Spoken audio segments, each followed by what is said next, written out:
2 கொரிந்தியர் 2வது அதிகாரம் 14ஆம் வசனத்தை நாம் கவனித்துக் கொண்டிருக்கிறோம். இவ்விதமாக வேதம் நமக்கு போதிக்கிறது. கிறிஸ்துவுக்குள் எப்பொழுதும் எங்களை வெற்றி சிறக்க பண்ணி எல்லா இடங்களிலேயும் எங்களை கொண்டு அவரை அறிகிற அறிவின் வாசனையை வெளிப்படுத்துகிற தேவனுக்கு ஸ்தோத்திரம் உண்டாவதாக என்று அப்போஸ்தலனாகிய பவுல் சொன்ன வார்த்தைகளை நாம் கவனித்துக் கொண்டிருக்கிறோம். கிறிஸ்துவுக்குள் வெற்றி என்று சொல்வதற்கும் பொதுவாக வெற்றி என்று சொல்வதற்கும் மிகப்பெரிய வித்தியாசத்தை வேதம் சொல்லுகிறோம்.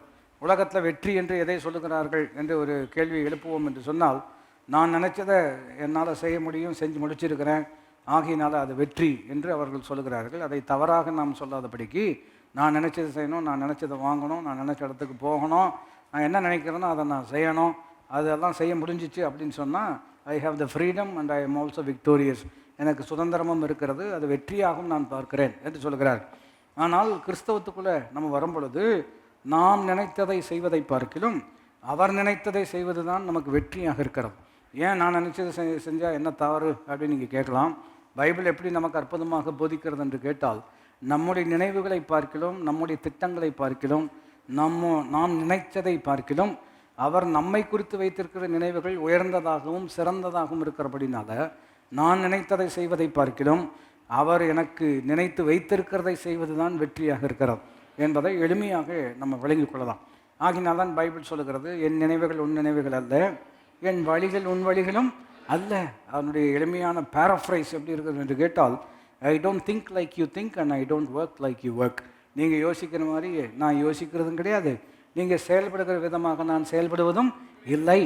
அது அவருடைய எண்ணங்களும் செயல்பாடும் நம்முடைய எண்ணங்களும் செயல்பாட்டை பார்க்கிலும் உயர்ந்ததாகவும் சிறந்ததாகவும் இருக்கிறது என்பதை வேதம் நமக்கு போதிக்கிறது.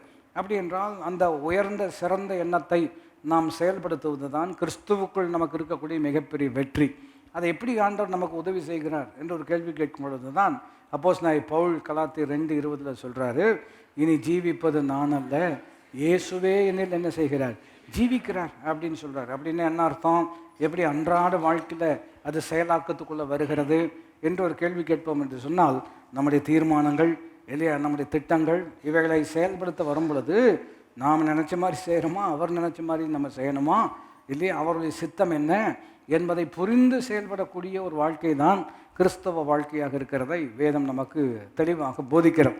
ஆகினால கடந்த வாரத்தில் நம்ம கற்றுக்கொண்டதை நினைவுபடுத்த வேண்டும் என்று சொன்னால், ஆகிலும் என் சித்தம் அல்ல உம்முடைய சித்தம் என்று அவர் ஜெபம் பண்ணினார். அப்பொழுது ஒரு தூதன் தோன்றி அவரை பலப்படுத்தினான் என்பதை நம்ம கவனிக்கிறோம். ஆக இயேசுவினுடைய ஜெபம் எப்படி இருக்கிறது என்று கேட்டால், முன்மாதிரியான பிரதிநிதி மனிதனாக, நமக்கு முன்மாதிரியான உதாரணமாக தன்னுடைய வாழ்க்கையில் அவர் செயல்பட்ட விதம் எப்படி இருக்கிறது என்று கேட்டால், கூடுமானால் இந்த பாத்திரம் என்னை விட்டு நீங்கட்டும், ஆகிலும் என் சித்தம் அல்ல உம்முடைய சித்தம். அதனுடைய கோர்வை எவ்விதம் கவனித்தோம் என்று சொன்னால், அவர் சித்தம் செய்ய நாம் அர்ப்பணிக்கும் பொழுது அதை செய்வதற்கான பலனை அவரே நமக்கு தரக்கூடியவராக இருக்கிறார். ஆகினால தான் உன் சுய புத்தியின் மேல் சாயாதே. நான் சுயமாக செய்யணும்னா நான் என்ன தான் சார்ந்து செய்யணும், ஆனால் அவர் விரும்புகிறத நான் செய்யணும் என்பது என்னுடைய விருப்பமாக இருக்கிறபடினால் நான் என்னை சார்ந்து செய்ய வேண்டிய தேவையில்லை, நான் அவரை சார்ந்து, அவரே எனக்கு பலனாக என்ன செய்கிறார், மாறுகிறார். இன்றைக்கு நாம் கற்றுக்கொள்ளக்கூடிய விஷயம் எப்படி இருக்கிறது என்று கேட்டால், செய்வதற்கான தெளிவை தேவன் நமக்கு தரக்கூடியவராக இருக்கிறார். யோவான் 12ஆம் அதிகாரத்தை நாம் திருப்பிக் கொள்வோம் என்று சொன்னால், அற்புதமான சவால் நிறைந்த ஒரு வேத பகுதியாக இதை நாம் பார்க்க முடியும். அங்கு ஆண்டவராகிய இயேசு தனக்குள் இருக்கக்கூடிய ஒரு எண்ணம், அதை எவ்விதம் வெளிப்படுத்துகிறார், எப்படி செயலாக்கத்துக்குள்ளே கொண்டு வராரு, இது எவ்விதம் நமக்கு ஒரு முன்மாதிரியான பாடமாக இருக்கிறது என்பதை நாம் இந்த வசனங்களின் ஊடாக நாம் கவனிக்கும்படியாக இருக்கிறோம். யோவான் 12வது அதிகாரம் 27, 28 ஆகிய வசனங்கள் நாம் எல்லாரும் இணைந்து கர்த்தருடைய வார்த்தையை நாம் வாசிக்கலாம். இப்பொழுதும் என் ஆத்துமா கலங்குகிறது, நான் என்ன சொல்வேன், பிதாவே இந்த வேலையில் நின்று என்னை ரட்சியும் என்று சொல்வேனோ, ஆகிலும் இதற்காகவே இந்த வேலைக்குள் வந்தேன், பிதாவே உமது நாமத்தை மகிமைப்படுத்தும் என்றார்.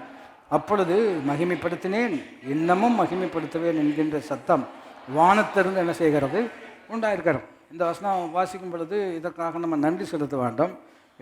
ஏன் என்று ஒரு கேள்வி கேட்போம் என்று சொன்னால், அவர் சொல்லக்கூடிய வார்த்தையை கவனித்து பாருங்கள். இப்பொழுதும் என் ஆத்துமா என்ன செய்கிறது, கலங்குகிறது அப்படின்னு சொல்கிறார் இல்லையா. நாம் என்ன நினைக்கிறோம், மனிதர்களாகி நமக்கு தான் கலக்கம் என்று நம்ம நினைக்கிறோம். அது தவறல்ல. அவர் தேவனாக இருக்கிறார், அவருக்கு எப்படி கலக்கம் அப்படின்னு ஒரு கேள்வி கேட்பீர்கள் என்று சொன்னால், பாருங்கள், பிள்ளைகள் மாம்சத்தையும் இரத்தத்தையும் உடையவர்களாக இருக்கிறபடினால் அவரும் மாம்சத்தையும் இரத்தத்தையும் உடையவராக மாறினார் இல்லையா? நம்ம பிரதான ஆசாரியனாக அவர் இருப்பதற்காக நம்மை போல எல்லாவற்றிலும் இல்லையா, எபிரேயர் 2வது அதிகாரம் 17ஆம் வசனத்தில் he has to be made like us in all things என்று இருக்கிறார். நம்மை போல எல்லாவற்றிலும் அவர் சோதிக்கப்படுவது மிகவும் மிகவும் அவசியமாக இருக்கிறது என்பதை நம்ம கவனிக்கிறோம்.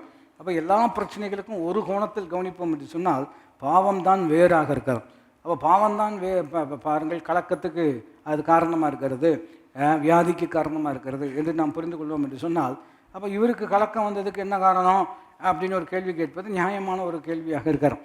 நான் சொல்லுகிறேன், விழுந்து போன ஒரு உலகத்தில் வாழ்கிறோம் இல்லையா? விழுந்து போன மனிதர்கள் மத்தியில் இருக்கிறார். அவர் பாவம் செய்யவில்லை, அவரிடத்தில் அநீதி காணப்படவில்லை.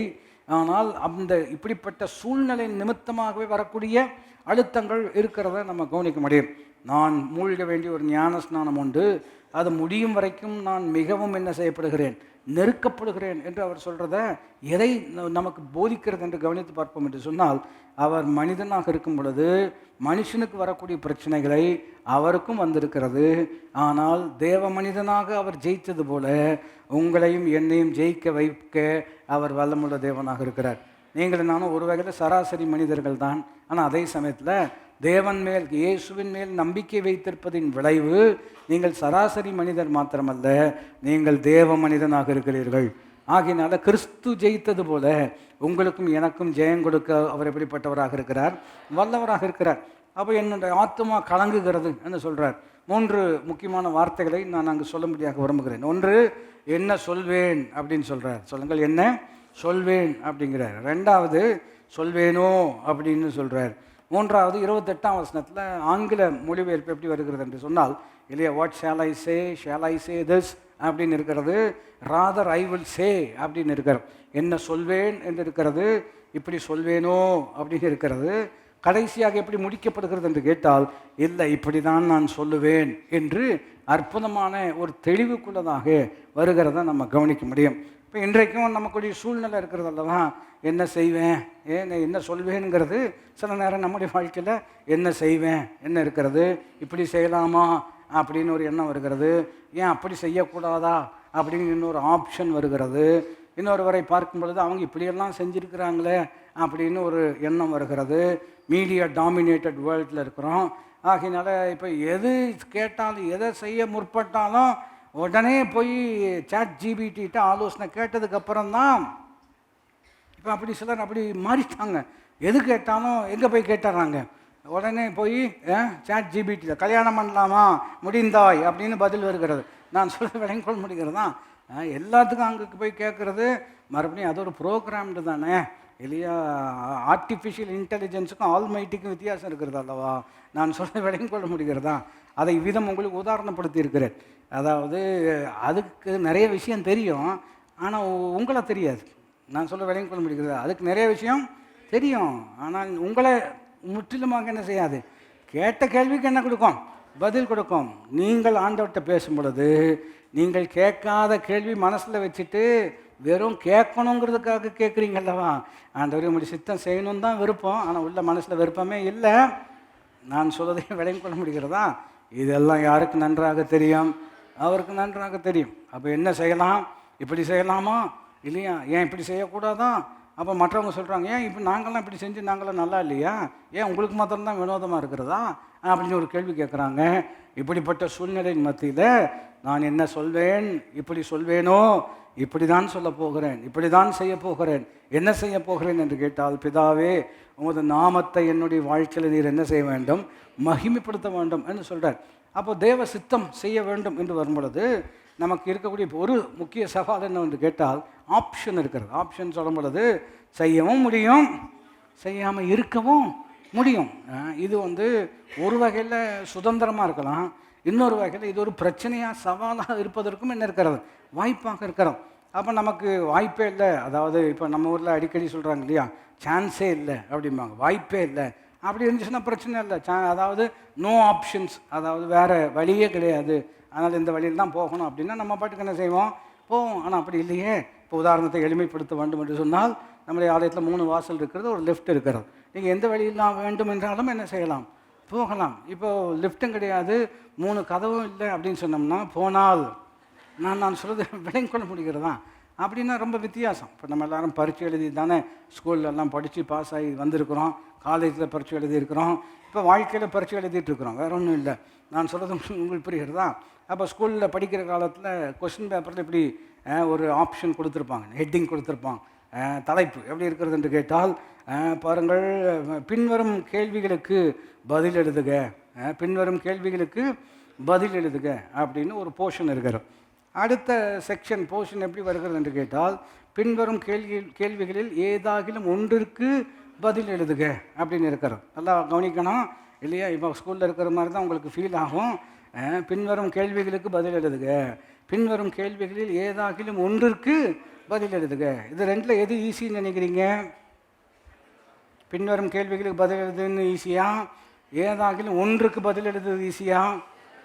ஏதாகிலும் ஒன்று. இப்போ நமக்கு ஒன்றுமே தெரியல அப்படின்னு சொன்னோம்னா இது ரெண்டு கேட்குறதுல பிரயோஜனமே இல்லை. ஏதாகிலும் ஒன்றுனாலும் எனக்கு ஒன்றும் தெரியாது, கேட்குற கேள்விக்கெல்லாம் பதில் சொல்லுங்கன்னாலும் எனக்கு என்ன செய்யாது. இப்போ சான்ஸ் ஆப்ஷன் இருந்தால் என்ன, ஆப்ஷன் இல்லைன்னா என்ன, இந்த கொஸ்டினுக்கு 5 மார்க் கொடுத்தா என்ன, 25 மார்க் கொடுத்தா என்ன, என்னை பொறுத்த வரைக்கும் எனக்கு ஒன்றுமே என்ன செய்யாது, தெரியாது. நான் ரொம்ப நேரம் கொஸ்டின் பேப்பர் வாசிக்கும் பொழுதே நீங்கள் என்ன செய்திருக்க வேண்டும், புரிந்திருக்க வேண்டும். ஏன்னா நமக்கு இதை தவிர வேறு எதுவுமே தெரியல. சிலரெல்லாம் நான் கவனிச்சிருக்கிறேன் இல்லையா, நீங்களும் கவனிச்சிருக்கலாம். கொஸ்டின் தெரியாது, ஆன்சரும் தெரியாது, அதனால் பேர் எழுதி அதுக்கு மேலே ட்ராயிங் எல்லாம் போட்டு நான் சொல்ல கொள்ள முடிகிறதா, இந்த அலங்காரத்தையாவது பார்த்து அலங்கோலத்தை எப்படியாவது மாற்ற வேண்டும் என்று முயற்சி. எதுக்கு இதெல்லாம் உதாரணம் சொல்கிறோம்? விஷயம் தெரியல அப்படின்னு சொன்னோம்னா ஆப்ஷன் இருந்தாலும் ஒன்று தான், ஆப்ஷன் இல்லாட்டியும் ஒன்று தான். சரி, இது இன்னொரு கோணத்தில் நாம் கவனிப்போம் என்று சொன்னால் உங்களுக்கு விஷயம் தெரியும். இப்போ ஏதாகிலும் ஒன்றிற்கு நீங்கள் பதில் எழுதுக அப்படிங்கிற அந்த பகுதிக்கு நம்ம வருவோம் என்று சொன்னால், கீழ்காணும் 6 கேள்விகளில் ஏதாகிலும் ஒன்றிற்கு நீங்கள் என்ன செய்ய வேண்டும், பதில் எழுதுக அப்படின்னு சொன்னால், இப்போ உங்களுக்கு 6 கொஸ்டினுமே தெரியும், 6க்குமே உங்களுக்கு என்ன தெரியும், ஆன்சர் தெரியும். இப்போ உங்களுக்கு இருக்கக்கூடிய பிரச்சனை என்ன அப்படின்னு சொன்னோம்னா, தெரியாதுங்கிறது பிரச்சனை இல்லை, தெரியுங்கிறது தான் இப்போது பிரச்சனை. இப்போ உங்களுக்கு என்ன பிரச்சனை, நான் சொல்கிறது உங்களுக்கு புரிகிறதா? தெரியாதது உங்களுக்கு பிரச்சனையாக இருக்கிறதா, தெரிஞ்சது உங்களுக்கு பிரச்சனை இருக்கிறதா? இதுக்கு தான் சொல்லுவாங்க ஆங்கிலத்தில் இக்னரன்ஸ் இஸ் பிளிஸ் அப்படி, அறியாமல் இருப்பது தான் நல்லதுன்னு சொல்கிறாங்க. எந்த விதத்தில், எந்த விஷயத்தில் அப்படின்னு ஒரு கேள்வி கேட்போம் என்று சொன்னால், இப்படிப்பட்ட கிளீஷியை மாத்திரம் வாழ்க்கையில் சொல்லிட்டு முன்னேற ஒருபோதும் முடியவே முடியாது. அப்போது அறிவு இருக்கிறது என்று சொல்லும் பொழுது அதில் என்ன பெரிய சவால் இருக்கிறது என்று கேட்டால், எது நல்லது, எது சிறந்தது, இப்போ அதை சூஸ் பண்ணணும் இல்லையா? This I know better. And நன்மை, நல்லது என்பதற்கும் சிறந்தது என்பதற்கும் என்ன இருக்கிறது, வித்தியாசம் இருக்கிறது. பாருங்கள், நம்ம இதை எப்படி விளங்கிக் கொள்ளலாம் என்று கேட்டால், பொதுவாக எல்லாத்துக்கும் சில நல்ல காரியங்கள் இருக்கிறது. ஆனால் சிறந்தது என்று வேத கண்ணோட்டத்தில் பார்க்கும் பொழுது இது பொதுவாகவே நல்லது தான். ஆனால் இது உனக்கு சிறந்ததாக இருக்கிறது. நான் சொல்வதை நீங்கள் விளங்கிக் கொள்ள வேண்டும். இதை இன்னொரு கோணத்தில் எளிமைப்படுத்த வேண்டும் என்று சொன்னால், உனக்கு ஏற்ற துணையை ஏற்படுத்துவேன்னு சொல்கிறார் இல்லையா? உனக்கு துணையை ஏற்படுத்துவேன் அப்படின்னு சொல்கிறதுக்கும் ஏற்ற துணையை ஏற்படுத்துவேன்னு சொல்கிறதுக்கு என்ன வித்தியாசம்? ஏன்டா கல்யாணம் பண்ணோன்னு கொஞ்சம் பேர் பார்த்துட்டு இருக்கீங்க. நான் சொல்ல புரிகிறதா? துணையை ஏற்படுத்துவேன் என்று சொல்வதற்கும் ஏற்ற துணையை ஏற்படுத்துவேன் என்பதற்கும் வித்தியாசம் இருக்குது. துணைன்னா இல்லையா, ஒரு அமெரிக்காவில் ஒருத்தர் 13 நாய் வளர்த்துறாரு. ஏன்னா அவர் சொல்கிறாரு இல்லையா, மனுஷனை காட்டிலும் தே ஆர் மோர் ஃபெய்த்ஃபுல்ங்கிறார். மனுஷனை காட்டிலும் they are more faithful, they don't betray me இல்லையா, they don't bite me also. நான் சொல்கிற விளங்கி கொள்ள முடிகிறதா? அவங்க எனக்கு துரோகம் பண்ணுறதில்ல, என்னை முன்னாடி விட்டுட்டு பின்னாடி பேசுறது கிடையாது. மனுஷங்களை கவனித்து பார்க்கும் பொழுது இவைகள் இல்லையா நன்றி உள்ள மிருகம், மேன்ஸ் பெஸ்ட் ஃப்ரெண்டு. அப்படி தான் இது எங்கே பைபிள்லேருந்து வந்திருக்கிறதா? மேன்ஸ் பெஸ்ட் ஃப்ரெண்ட் இருக்கிறது அல்லவா? அது யார்? இப்போ நம்ம யோசிக்க வேண்டியதாக இருக்கிறது. இந்த கிளீஷே பிரகாரம் மேன்ஸ் பெஸ்ட் ஃப்ரெண்ட் என்னது அப்படின்னு சொல்கிறாங்க இல்லையா? ஆனால் மறுபடியும் வேதத்துக்கு வருவோம். ஏற்ற துணையை ஏற்படுத்துவேன் என்று சொன்னால், பாருங்கள், உங்களுக்கு எது ஏற்றதோ, வயதிலிருந்து சொல்ல முடியாது இருக்கிறோம், உங்களுக்கு எது ஏற்றதோ. ஒரு பையனுக்கு பொண்ணு பார்த்துட்டு இருக்காங்க இல்லையா, எல்லாமே ஏற்றதாக தான் தெரியுது அப்படின்னு சொல்வது நியாயமாக தான். அதுக்காக நான் சொல்வது விளங்கிக் கொள்ள முடிகிறதா? அப்போ ஏற்ற துணைன்னு சொன்னோம்னா எல்லாமே நல்லது தான், எல்லாமே நல்லவங்க தான். ஆனால் உங்களுக்கு யார் நல்லவங்க? உங்களுக்கு எது ஏற்றது? இது யாருக்கு தான் தெரியும்? ஏசாயாவில் ஒரு அற்புதமான வசனம் இருக்கிறது. எப்படி இருக்குது என்று கேட்டால், பிரயோஜனமானவைகளை நான் உனக்கு போதித்து நீ நடக்க வேண்டிய வழியிலே உன்னை நடத்துகிற உன் தேவனாகிய கர்த்தர் நானே அப்படின்னு சொல்கிறார். ஆங்கில மொழிபெயர்ப்பு எப்படி இருக்குது என்று கேட்டால், I will teach you what is best for you and I will lead you in the way in which you need to go அப்படின்னு இருக்கார். உனக்கு எது சிறந்ததோ அதை நான் உனக்கு போதித்து நீ எந்த வழியில் நடந்தால் உனக்கு நல்லதோ அந்த வழியில் உன்னை நடத்துகிற உன் தேவனாகிய கர்த்தர் நானே. புரிந்தவள் கை உயர்த்தி ஆமேன் என்று சொல்லவன். அப்போ குறிப்பு என்னவென்று கேட்டால், தெரியாதுன்னு சொன்னாலும் பிரச்சனை, தெரியும்னு சொன்னாலும் இதில் எது நல்லது எது சிறந்ததுங்கிறதுல நமக்கு என்ன வந்து விடுகிறது? மிகப்பெரிய ஒரு கேள்வி வருகிறது. அப்போ இந்த ஆப்ஷன்ஸே இல்லாமல் பண்ண முடியாதா, இந்த சாய்ஸே இல்லாமல் பண்ண முடியாதா அப்படின்னு கேட்டிங்கன்னா, வாழ்க்கை அந்த விதமாக செயல்படக்கூடிய விதம் அல்ல. இப்போ இன்றைக்கு ஞாயிற்றுக்கிழமை உதாரணத்திற்கு 4 ஆராதனைகள் இருக்கிறது என்று சொன்னால் நீங்கள் தான் முடிவெடுக்க வேண்டும் எந்த ஆராதனைக்கு வரப்போகிறான். எனக்கு தெரிஞ்சு இங்கிலீஷ் சீரீஸில் எப்போவுமே ஒருத்தர் லேட்டாக தான் வருவார். அவர் எனக்கு நல்லா தெரியும். ஆகினால எப்பா இப்படி லேட்டாக வரலாமா அப்படின்னா அவர் எப்படி சொல்லுவார்னா, நான் இல்லை, நான் இங்கிலீஷ் சீரீஸ்க்கு லேட்டாக வரல, 3rd சீரீஸ்க்கு நேரத்தில் வந்திருக்கேன் பாரு. எப்படி நான் இங்கிலீஷ் சீரீஸ்க்கு லேட்டாக வரல, 3rd சீரீஸ். இந்த மாதிரி வியாக்கியானமெல்லாம் நல்லா பேச தான் செய்கிறீங்க, ஆனால் உண்மை வாழ்க்கைக்கு இது ஒத்து போகுமா அப்படின்னு கவனிச்சிங்கன்னா வாழ்க்கைக்கு ஒத்து போகக்கூடிய விஷயம் இல்லை. அப்போ தீர்மானம் எடுக்கணும். தீர்மானங்களை அவாய்ட் பண்ண முடியாது. ஐயோ நான் தீர்மானம் எடுக்கணும், அது ரொம்ப டென்ஷனான விஷயம், நான் எடுக்க போகிறதில்ல அப்படின்னு கைகளவும் முடியாது. ஏனென்றால் எவ்ரிடே ஒவ்வொரு நாளும் நாம் தீர்மானங்களை செய்துதான் ஆக வேண்டும். ஆக அப்படிப்பட்ட ஒரு நிலையில் என்ன சொல்வேன், சொல்வேனோ அதாவது இப்படி தான் நான் என்ன செய்ய போகிறேன், சொல்ல போகிறேன் என்கின்ற அந்த வேத பகுதியை மையமாக வைப்போம் என்று சொன்னால், கர்த்தர் எப்படி நமக்கு கற்றுக் கொடுக்கிறார், எப்படி நமக்கு உதவி செய்கிறார் என்பதை கவனிப்பது மிகவும் அவசியம். உபாகமம் 30வது அதிகாரத்தில் நீங்கள் கவனித்து பார்ப்பீர்கள் என்று சொன்னால் வேதம் ரொம்ப தெளிவாக நமக்கு போதிக்கிறோம் இல்லையா? It does not absolve us of our responsibility to make decision. தீர்மானம் எடுக்கிற அந்த பொறுப்பிலிருந்து நமக்கு ஒருபோதும் விதிவிலக்கு இல்லை. நாம் கட்டாயம் தீர்மானம் எடுத்து தான் ஆகணும் இல்லையா? இன்னொரு வகையில் இவ்விதம் சொல்லுவதை நீங்கள் கேட்டிருக்கலாம். If you don't decide other people will decide for யூன்னு சொல்லுவாங்க. கேட்டிருக்கீங்களா? பொது அறிவு. நீங்கள் தீர்மானம் எடுக்கவில்லை என்று சொன்னால் மற்றவர்கள் உங்களுக்காக என்ன செய்வார்கள்? தீர்மானம் எடுத்துருவாங்க. அவங்க உங்களுக்காக எடுக்கக்கூடிய தீர்மானம் உங்களை மையப்படுத்தி எடுப்பார்களா என்று சொல்ல முடியாது.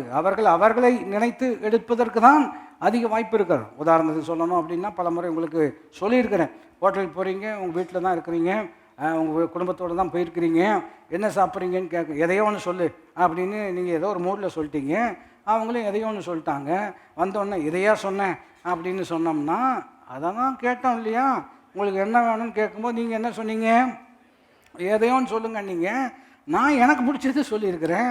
அப்போ என்ன எதையோ சொல்லியிருக்கிறேன் அப்படின்னு சொன்னால் என்ன அர்த்தம்? இதுக்கு தான் என்ன பண்ணணும்? தீர்மானம் யார் தான் எடுக்கணும்?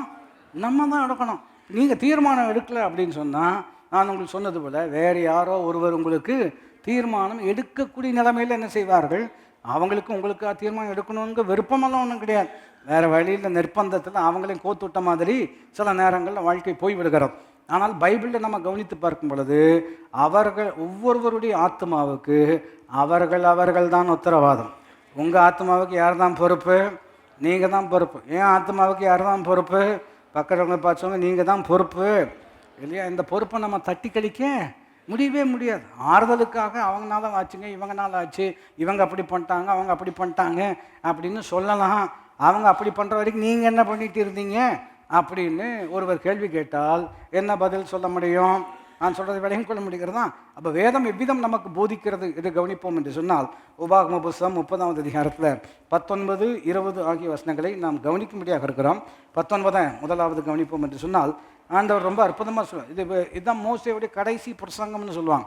உபாகம புஸ்தகம் தான் மோசேயினுடைய கடைசி பிரசங்கம். 40 வருஷம் ஊழிய அனுபவம் இருக்கிறது இல்லையா? 40 வருஷம் அரண்மனை அனுபவம் இருக்கிறது, 40 வருஷம் வனாந்தரத்தினுடைய அனுபவம் இருக்கிறது, அப்புறம் 40 வருஷம் ஜனங்களை தலைமைத்துவத்தில் நடத்தக்கூடிய ஒரு அனுபவம் இருக்கிறது. ஏறக்குறைய 120 வருஷத்தினுடைய அனுபவத்தினுடைய உச்சக்கட்ட பிரசங்கம் தான் இந்த பிரசங்கம். நான் சொல்ல விளங்கிக் கொள்ள முடிகிறது தான். உபாகம புஸ்தகம் முழுவதுமே நிறைய இடத்துல ரெப்பிட்டிஷன் இருக்கிறத நீங்கள் கவனிப்பீங்க. இது சில நேரத்தில் 31வது அதிகாரம் எக்ஸாம்பிள் வாசிட்டு இருந்தோம்னா, இது முன்னமே ஒருக்கா சொன்னார்ல அப்படின்னு நமக்கு தெரியும். ஆமாம், முன்னமே சொல்லியிருப்பார், நீ வயசாகிடுச்சுனாலும் சும்மா ரிப்பீட் பண்ணிட்டே இருக்கிறார். இல்லை நல்லா பதியணுங்கிறதுக்காக தான் என்ன செய்கிறாரு, ரிப்பீட் பண்ணுறார். எத்தனை பேருக்கு நான் சொல்லுவது புரிந்து கொள்ள முடியும்? அப்போ ஆலயத்துக்கு வரும் பொழுது வாரம் புதுசாக சொல்லணும்னு எதிர்பார்க்க முடியாது. புதுசாக சொல்ல முடியும், ஆண்டவர் கிருபையினால அவர் சொன்னால் சொல்ல முடியும். அநேக நேரங்களில் கர்த்தர் நம்மை நினைப்பூட்டுகிறார். சொல்லுங்கள், அநேக நேரங்களில் கர்த்தர் நம்மை என்ன செய்கிறார், நினைப்பூட்டுகிறார். ஆகினால இங்கே அவர் சொல்கிறார், ஒரு அற்புதமான உபதேசம் கொடுக்குறார். என்னவென்று கேட்டால் 19ஆம் வசனத்தில், நான் ஜீவனையும் மரணத்தையும் ஆசீர்வாதத்தையும் சாபத்தையும் உனக்கு முன் வைத்தேன் என்று உங்கள் மேல் வானத்தையும் பூமியும் என்று சாட்சியாக வைக்கிறேன். ஆகையால் நீயும் உன் சந்ததியும் பிழைக்கும்படிக்கு நீ ஜீவனை தெரிந்து கொண்டு. இதுதான் உபதேசம். என்ன சொல்கிறான் என்று கேட்டால், நீ ஜீவனை தெரிந்து கொண்டு. மறுபடியும் யார் தான் தெரிந்து கொள்ள வேண்டும்? நாம தான் தெரிந்து கொள்ள வேண்டாம். இப்போ ஆப்ஷன் இருக்கிறது இல்லையா? ஜீவன் இருக்கிறது, மரணம் இருக்கிறது, ஆசீர்வாதம் இருக்கிறது, சாபம் இருக்கிறது. அவர் சொல்கிறாரு, இந்த ஆப்ஷனில் நீ ஜீவனை என்ன செய்ய வேண்டும். இதில் ஒரு ஆசீர்வாதமான விஷயம் என்னவென்று கேட்டால், எதையோ தேர்ந்தெடுத்துக்கோ அப்படின்னு ஆண்டவர் சொல்லலை. எனக்கு தெரியாதுப்பா, நீ என்ன தீர்மானம் எடுக்கிறியோ அதை பொறுத்து தான் உன் வாழ்க்கை இல்லையா? என்கிட்ட ஒன்றும் கேட்கக்கூடாது, ஆப்ஷன் மாத்திரம் தான் நான் கொடுக்க முடியும் அப்படின்னு அவர் சொல்லலை. ஆப்ஷன் இருக்குதுன்னு சொல்கிறாரு. இவைகளெல்லாம் வாழ்க்கையில் இருக்குது. ஆனால் இதை நீ தெரிந்து கொண்டால் இது உனக்கு எப்படி இருக்கும், ஆசீர்வாதமாக இருக்கும்னு அவர் சொல்லிக் கொடுக்குறார். இதுலேருந்து கற்றுக்கொள்ள வேண்டிய விஷயம் என்னவென்று கேட்டால், நான் தான் தீர்மானம் எடுக்க வேண்டும். தீர்மானம் எடுப்பதற்கு அவர் எனக்கு உதவி செய்கிறார். எத்தனை பேர் திரும்பி என்னோடு இணைந்து சொல்ல முடியும், யார் தான் தீர்மானம் எடுக்கணும்? நான் தான் தீர்மானம் எடுக்கணும். ஆனால் தீர்மானம் எடுப்பதற்கு அவர் தான் எனக்கு என்ன செய்கிறார். இதை கொஞ்சம் யோசிச்சு பாருங்கள். அவருடைய உதவி இல்லாமல் நாம் தீர்மானம் எடுக்க வேண்டும் என்று சொன்னால் நம்முடைய தீர்மானங்கள் எப்படி இருக்கும்னு நம்ம நினைக்கிறீங்க? நம்ம மூடை பொறுத்து இருக்கும், நம்முடைய அறிவை பொறுத்து இருக்கும், மற்றவருடைய அழுத்தங்களை பொறுத்து இருக்கும், சூழ்நிலைகளை சார்ந்திருப்போம். நல்ல வேலை இவைகள் எல்லாம் இருந்தாலும் கர்த்தர் நமக்கு உதவி செய்யக்கூடியவராக இருக்கிறார். ஏன் உதவி செய்யக்கூடியவராக இருக்கிறார் என்று கேட்டால், அவர்தாமே சோதிக்கப்பட்டு பாடுபட்டபடினால சோதிக்கப்படுகிற எங்களுக்கு நமக்கு அவர் உதவி செய்யப்படிப்பட்டவராக இருக்கிறார். அவருக்கும் கலக்கம் வந்தது. கலக்கம் வந்த பொழுது என்ன சொல்வேன், இப்படி சொல்வேனோ, இல்லை இப்படி தான் சொல்ல போகிறேன் என்று அவர் சோதிக்கப்பட்டவராக இருந்தும் பாவமில்லாதவராக இருக்கிறவரே நமக்கு எப்படி இருக்கிறார், பிரதான ஆசாரியனாக இருக்கிறபடினால தீர்மானங்களை எடுக்க அவர் நமக்கு உதவி செய்ய வல்லமுள்ளவராக இருக்கிறார். அப்போ இங்கே ஆப்ஷன் இருக்கிறது, ஜீவன் இருக்கிறது, மரணம் இருக்கிறது. இது எப்படி பாருங்க, எப்படி ஜீவன் மரணம் அப்படின்னு பிளெயினாக நமக்கு தெரிகிற மாதிரி இருக்குமா அப்படின்னு ஒரு கேள்வி கேட்டிங்கன்னா அப்படி வராது. எப்படி உதாரணம் வசனங்கள் சொன்னால் நீங்கள் விளங்கிக் கொள்ள முடியும். மனுஷனுக்கு செம்மையாய் தோன்றுகின்ற வழிகள் உண்டு, அதன் முடிவு எப்படி இருக்கும், மரணமாக இருக்கும் இல்லையா? ஜீவ வார்த்தைன்னு இருக்கிறது. என்ன வார்த்தை இருக்குங்க? ஜீவ வார்த்தைன்னு இருக்கிறது. அப்போ ஜீவனை தெரிந்து கொள் அப்படின்னு சொல்லும் பொழுது, அதாவது மரணத்தை ஒரு மனிதன் எப்படி தெரிந்து கொள்கிறான் என்று கேட்டால், அவனுக்கு என்ன கரெக்டுன்னு தோணுதோ, அவனுக்கு எது சரின்னு தோணுதோ அதை தான் அவன் செய்கிறான். மறுபடியும் ஆர்கியூமெண்ட் இல்லையா, வாக்குவாதத்துக்காக எனக்கு தெரிஞ்சதானங்க நான் செய்ய முடியும் அப்படின்னு ஒருத்தர் சொல்கிறார். அதில் என்ன தப்பு நீங்கள் சொல்ல முடியும்? ஏங்க எப்படி செஞ்சீங்க அப்படின்னு கேட்கும்போது அவர் சொல்கிறார், எனக்கு தெரிஞ்சது தானே சொல்ல முடியும், தெரிஞ்சது தானே செய்ய முடியும், எனக்கு தெரியாத எப்படி நான் செய்ய முடியும், அப்புறம் ஏன் குற்றம் கண்டுபிடிக்கிறீங்க அப்படின்னு ஒருத்தர் வாதம் பண்ணுவார் என்று சொன்னால், அவர்கிட்ட நம்ம ஒன்றுமே பேச முடியாது, லாஜிக்கலி ஒன்றுமே பேச முடியாது. ஆனால் கிறிஸ்தவர்களாகி உங்களுக்கும் எனக்கும் எனக்கு தெரிஞ்சது தானே நான் செய்ய முடியும் அப்படி நீங்கள் சொல்ல முடியாது. ஏன்னா நீங்கள் தெரிஞ்சுக்கணும்னு நிறைய எழுதி கொடுத்துருக்கிறார். நான் சொல்ல விளங்கிக் கொள்ள முடிகிறதா? உண்மையில் என் கண்ணை வைத்து உனக்கு ஆலோசனை என்ன செய்வேன் சொல்லுவேன், நீ நடக்க வேண்டிய வழியை நான் உனக்கு காட்டுவேன் என்ன சொல்கிறாங்க அல்லவா? அப்போ நம்ம தான் சூஸ் பண்ணணும். அப்போ ஆசீர்வாதம் இருக்கிறது, சாபம் இருக்கிறது, நீ தான் என்ன செய்யணும், தேர்ந்தெடுக்கணும். அப்போ நாம போய் எனக்கு சாபம் வேணும்னு நான் தேர்ந்தெடுக்க முடியுமா? முடிவு அப்படி செய்வேனா இல்லையா? உலகத்தில் எந்த மனுஷனை கேட்டாலும் நீங்கள் ஆசீர்வாதமாக இருக்கணும்னு நினைக்கிறீங்களா, சாபமாக இருக்கணும்னு நினைக்கிறீங்களான்னு கேட்டால் என்ன சொல்லுவாங்க? அப்போ ஆசீர்வாதம் தானே விரும்புகிறேன். கரெக்டு. ப்ராக்டிக்கலாக செயல் ரீதியாக எப்படி அதை சூஸ் பண்ணுறோம் அப்படின்னு ஒரு கேள்வி கேட்பீர்கள் என்று சொன்னால் பாருங்கள், எரேமியா 17ஆவது அதிகாரத்தில் வாசிக்கலாமே. 17 எப்படி ஒரு மனுஷன் சாபத்தை சூஸ் பண்ணுறாரு, எனக்கு சாபம் வேணும் அப்படின்னு அந்த வார்த்தைகளை சொல்லி அவர் தெரிந்து கொள்வதல்ல.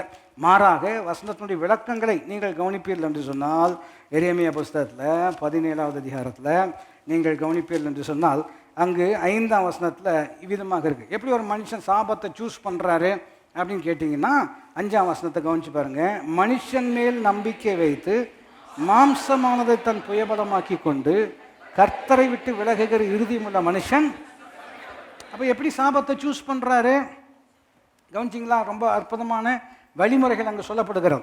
மனுஷன் மேல் நம்பிக்கை. அப்போ மனுஷனை நம்பாமல் யாரை நம்ப சொல்கிறீங்க அப்படின்னு ஒருத்தர் கேள்வி கேட்குறார். அப்போ வசனம் தப்புன்னு சொல்ல முடியுமா? இல்லை இல்லை, மனுஷனை நம்பி அப்படின்னு சொன்னோம்னா கர்த்தரை நம்பாமல் மனுஷனை நம்புவது.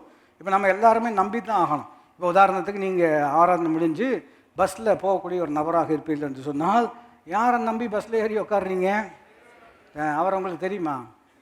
தெரியாது. அப்புறம் எப்படி நீங்கள் ஃப்ளைட் ஞாபகம், அதுதான் இன்னும் சூப்பராக இருக்கும். ஏன்னா கேப்டனை பார்க்கவே முடியாது, அவர் அங்கே இருக்கிறாரா இல்லையான்னு நமக்கும் என்ன செய்யாது, தெரியாது இல்லையா? இப்போ நீங்கள் இப்போ எடுத்தோன்னே நான் கேப்டனை பார்க்கணும், அதுக்கப்புறம் தான் ஏறுவேன். அவரை பார்க்குறீங்க, எப்படி எல்லாத்தையும் கொண்டு போய் சேர்த்து இருக்கிறீங்களா அல்லது போக வேண்டிய இடத்துல சேர்த்து இருக்கிறீர்களா அப்படியெல்லாம் கேட்டு தான் ஏற முடியுமா? இல்லை. எந்த நம்பிக்கையில் ஏறுறீங்க? அந்த இடத்துல அவங்க இருப்பாங்கன்னா அவங்களுக்கு அனுபவம் இருக்கும், அவங்களுக்கு ஓட்ட தெரியும் இல்லையா, அதை இயக்க தெரியும். அந்த பொதுவான நம்பிக்கையில் தானே போகிறோம் இல்லையா? அப்படி போகும் பொழுது அவரை நம்புகிறோம். ஆனால் அவர் சரியாக அதை செய்வார்னு யாரை நம்புகிறோம்? நான் சொல்கிறது எத்தனை பேருக்கு புரிகிறது? இது எப்படி இருக்கிறது என்று கேட்டால் அவரை நம்புறது இல்லை, யாரை நம்புறது? மனுஷனை நம்புறது. அப்போ அதனால தான் இப்படிப்பட்ட சூழ்நிலைலாம் வருகிறது. அவரை நம்பி தாங்க பண்ணோம், ஆனால் இப்படி ஆகும்னு நாங்கள் நினைக்கவே இல்லை அப்படின்னு சொல்கிறாங்கல்லவா. நம்பி தாங்க கொடுத்தோம், நம்பி தாங்க வாங்கினோம் அப்படின்னா மறுபடியும் உங்கள் நம்பிக்கை வீணுன்னு சொல்ல முடியுமா? இல்லை இல்லை, நம்பத்தான் வேணும். ஆனால் அவர்களை நம்புவதற்கு முன்பதாக பிரபுக்களை நம்புவதை பார்க்கிலும் கர்த்தர் மேல் பற்றுதலாக இருப்பது. ஏன் பிரபுக்கள் அப்படின்னு சொல்லியிருக்கிறது? பிரபுக்கள்னால் இன்ஃப்ளூயன்ஷியல் பீப்புள். அவங்களுக்கு ஸ்தானம் இருக்கிறது, அவங்களுக்கு திறமை இருக்கிறது, அவங்களுக்கு செல்வாக்கு இருக்கிறது, பணம் இருக்கிறது. அதெல்லாம் இருந்தாலும் அவனை நம்புவதை பார்க்கலாம் கர்த்தர் மேல் பற்றுதலாக இருப்பது நலம். ஆனால் தான் முந்தின வசனம் மனுஷனை நம்புவதை பார்க்கலும்னு இருக்கிறது அல்லவா. அந்த மனுஷன் பிரபுவாக இருந்தாலும் சரி, அவன் ராஜாவாக இருந்தாலும் சரி, செல்வாக்குள்ளவனாக இருந்தாலும் சரி இருக்கட்டுமே, ஆனால் யாரை தான் நம்ப வேண்டாம்? கர்த்தரை தான் நம்பணும். எத்தனை பேர் புரிந்து ஆமீன்னு சொல்ல முடியும்? அப்போ இங்கே எப்படி இருக்கிறது வரிசை முறை? மனுஷன் மேல் நம்பிக்கை வைத்து மாம்சமானதை தன் புயபலமாக்கி கொண்டு அப்படின்னு என்ன அர்த்தம்னா பாருங்க, மாம்சமானதை புயபலமாக்கினா leans on his own strength. அவன் தன்னை சார்ந்து கொள்கிறான். யாரை சார்ந்து கொள்கிறான்? தன்னை சார்ந்து கொள்கிறான். அப்போ செல்ஃப் கான்ஃபிடென்ஸ் இருக்கக்கூடாதுன்னு சொல்கிறீங்களா அப்படின்னு கேட்டிங்கன்னா செல்ஃப் கான்ஃபிடென்ஸ் வேணாம்னு சொல்லலை, காட் கான்ஃபிடென்ஸ் உங்களுக்கு வேணும் இல்லையா? உங்களை நீங்கள் நம்புவதை பார்க்கிலும் யாரை நம்ப வேண்டும்? கர்த்தரை தான் நம்ப வேணும். ஏன் அது சரியான முறைமை என்று சொன்னால் பாருங்கள், சில நேரங்களில் யாரை நம்பி மோசம் போயிருக்கிறோம்? நம்மளை நம்பி தான். ஏன்னா இந்த விஷயத்தில் யாரையுமே நம்ம கேட்கவே இல்லை. எனக்கு சரியாக தோணுச்சு, எவனாவது இப்படி பண்ணுவானா அப்படின்னு கேட்கும்போது அதாங்க தெரியல, எனக்கு பட்டுச்சு. பட்டாதான் நான் சொல்வது கொஞ்சம் பேருக்கு என்ன செய்கிறது புரிகிறது. எவனாச்சும் இப்படி செய்வானா, 4 பேர்ட்டு கேட்கக்கூடாதான். ஆமாம், என்ன பண்ணுறதுங்க? அந்த நேரத்தில் எனக்கு கேட்கவே தோணலை. அப்போ யாருக்கிட்ட தான் ஆலோசனை பண்ணீங்க? ஆலோசனையில் பெரியவர் யார்? நானே தான் இல்லையா? பாருங்கள், நிறைய நேரத்தில் இப்போ குழப்பமெல்லாம் வருது அல்லவா. குழப்பம் வரும்பொழுது நம்ம என்ன பண்ணுறோம் அப்படின்னு சொன்னோம்னா நாமே உட்காந்து நாமக்கிட்டே புலம்பிக்குவோம் இல்லையா? நம்ம யார்கிட்ட புலம்புவோம்? நம்மக்கிட்டே. நான் சொல்கிறது வித்தியாசம் உங்களுக்கு புரிகிறது என்று நம்புகிறேன். இப்போ இது என்ன பண்ணலாம், இது என்ன பண்ணலாம் அப்படின்னு யார்கிட்ட பேசிகிட்டு இருக்கான்? அதாவது எனக்கே தெரியாது. நான் ஏன்ட்ட ஆலோசனை பண்ணால் நீங்கள் சிந்திக்கிறீர்கள் என்று நம்புகிறேன். காலையில் யாரும் பொங்கல் சாப்பிட்டு வரவில்லை என்று நம்புகிறேன். போன வாரம் ஒரு மீட்டிங் போனப்போ ஒரு நண்பர் சொன்னார், பிரசங்கிக்கிறவர்கள் பொங்கல் சாப்பிடலாம், ஆனால் பிரசங்கம் கேட்கிறவர்கள். நான் சொல்கிறது விளங்கி கொள்ள முடிகிறதா? அப்போது எனக்கே விஷயம் தெரியாது. நான் ஏன்ட்ட கன்சல்டேஷன் வச்சுக்கிட்டேன்னா எப்படி இருக்கும்னு நினைக்கிறீங்க? எப்படி இருக்கும்? முடிவு எப்படி தான் இருக்கும்? எனக்கு ஒன்றுமே அதை தான் ஒன்றுமே தெரியுமே. ஒன்றுமே தெரியாதவனுக்கு ஒன்றுமே புரியலன்னா என்ன அர்த்தம்? நான் சிந்திக்கிற விதமாக சிந்திக்கிறீர்கள் என்று நம்புகிறேன். குறிப்பெண் என்று கேட்டால் தன் மாம்சத்தை புயபலமாக்கி கொடுக்கிறவன் என்று சொன்னால் ஒன்று அவங்களாம் இருக்கிறாங்க அப்படின்னு சொல்கிறது. ரெண்டாவது எனக்கு என்னால் முடியும் அப்படின்னு சொல்கிறது. சரி, இப்படி சொல்கிறதுனால என்ன ஆகும் அப்படின்னு கேட்டிங்கன்னா எரேமியா 17 நீங்கள் கவனிக்கிறீர்கள் 5ஆம் வசனம், மனுஷன் மேல் நம்பிக்கை வைத்து மாம்சமானதை தன் புயபலமாக்கி கொண்டு கர்த்தரை விட்டு. இது ரொம்ப சிம்பிளான ஒரு லாஜிக் தான். அவங்கள நம்பி என்னை நம்பிட்டு இருக்கிறேன் அப்படின்னு சொன்னால் நான் யாரை நம்ப மாட்டேன்? யாரை நம்ப தேவையில்லை. இன்னும் எளிமையாக சொல்ல வேண்டும் என்று சொன்னால் கர்த்தரை பார்த்தால் மற்றவர்களை பார்க்க முடியாது, மற்றவர்களை பார்த்தால் அவரை பார்க்க முடியாது. 2 கண் இருக்கிறது, அந்த 2 கண்ணை வச்சுட்டு ஒன்றா தான் என்ன செய்ய முடியும். அப்படி தான் கர்த்தர் டிசைன் பண்ணி வச்சுருக்கிறார். நான் சொல்வது எத்தனை பேர் புரிந்து கொள்ள முடியும்? அப்போ மனுஷனை நம்பக்கூடாதான், மனுஷனை நம்பணும். ஆனால் அவனை நம்புறதுனால இவரை விட்டுட்டீங்க அப்படின்னு சொன்னோம்னா அந்த கோர்வை முழுமையாக வாசிக்கலாம். மனுஷன் மேல் நம்பிக்கை வைத்து மாம்சமானதை தன் புயமாதமாக்கி கொண்டு கர்த்தரை விட்டு விலகுகிற இருதயமுள்ள மனுஷன். அப்போ சாபம் எப்படி வந்தது? எனக்கு சாபம் வேணும்னு இவர் சூஸ் பண்ணாரா? இதோ ஆசீர்வாதத்தையும் சாபத்தையும் வச்சிருக்கிறேன்னு சொல்ல எனக்கு சாபம் வேணும் அப்படின்னு அந்த மாதிரி தெரிந்து கொண்டாரா? இல்லை இதை எப்படி தெரிந்து கொண்டிருக்கிறார்? எப்படி தெரிந்து கொண்டாருன்னு சொன்னோம்னா கர்த்தரை நம்பாதபடிக்கு மனுஷங்களை நம்பி என்னால் முடியும்னு தன் சுயத்தை நம்பி ஒரு மனிதன் போகும் பொழுது ஆட்டோமேட்டிக்காக யாரை விட்டு விலகி விடுவான்? கர்த்தரை விட்டு. இப்போ இன்னொரு உதாரணமும் உங்களுக்கு சொல்லும்படியாக விரும்புகிறேன். 1 தீமோத்தேயு 6வது அதிகாரத்தில் இதே பிரின்சிபல் தான், இதே பிரமாணம் தான் வேலை செய்யும். நீங்கள் கவனித்து பார்க்கும்படியாக உங்களை உற்சாகப்படுத்தும்படியாக விரும்புகிறேன். கவனித்து பார்ப்பீங்கன்னா 9ஆம் வசனத்தில் இதே பிரமாணம் தான். எப்படி எப்படி எது விலகச் செய்கிறது, எப்படி விலகி போகிறோம் என்பதை நாம் கவனிக்க வேண்டும். சாபத்தை தெரிந்து கொண்டார்கள் என்று சொன்னார்னா நான் சொன்னது போல எழுத்தின் பிரகாரம் I want to be cursed in my life அப்படின்னு யாரும் அப்படி தெரிந்து கொள்றதில்லை. செயல்முறையில் தான் இந்த பிரச்சனை வருகிறது. இப்போ பாருங்கள் 9ஆம் வசனம், ஐஸ்வர்யவான்களாக விரும்புகிறவர்கள் இல்லையா? ஏன் விரும்பக்கூடாதா? You have to be ambitious in life அப்படின்னு சொல்கிறாங்களோ. வாழ்க்கையில் லட்சியம் வேணும், சம்பாதிக்கணும்னு ஒரு வைராக்கியம் வேணும் அப்படின்னு சொல்கிறதெல்லாம் பைபிள் நான் எங்கேயும் சொல்லப்படல. உலகத்தில் என்ன செய்கிறாங்க? அந்த உலகத்தில் நம்ம இருக்கிறதுனால நமக்கு தெரியாமல் இதெல்லாம் என்ன செய்யும்? ஓட்டிங்க. ஐஸ்வர்யவானாக பிரயாசப்படாதேன்னு ஒரு வசனம் இருக்கிறோம். சரியாக விளங்கலை அப்படின்னா வேலைக்கு போகாதேன்னு சிலர் நினச்சிக்குவாங்க. நான் சொல்ல விளங்கி கொள்ள முடிகிறதா?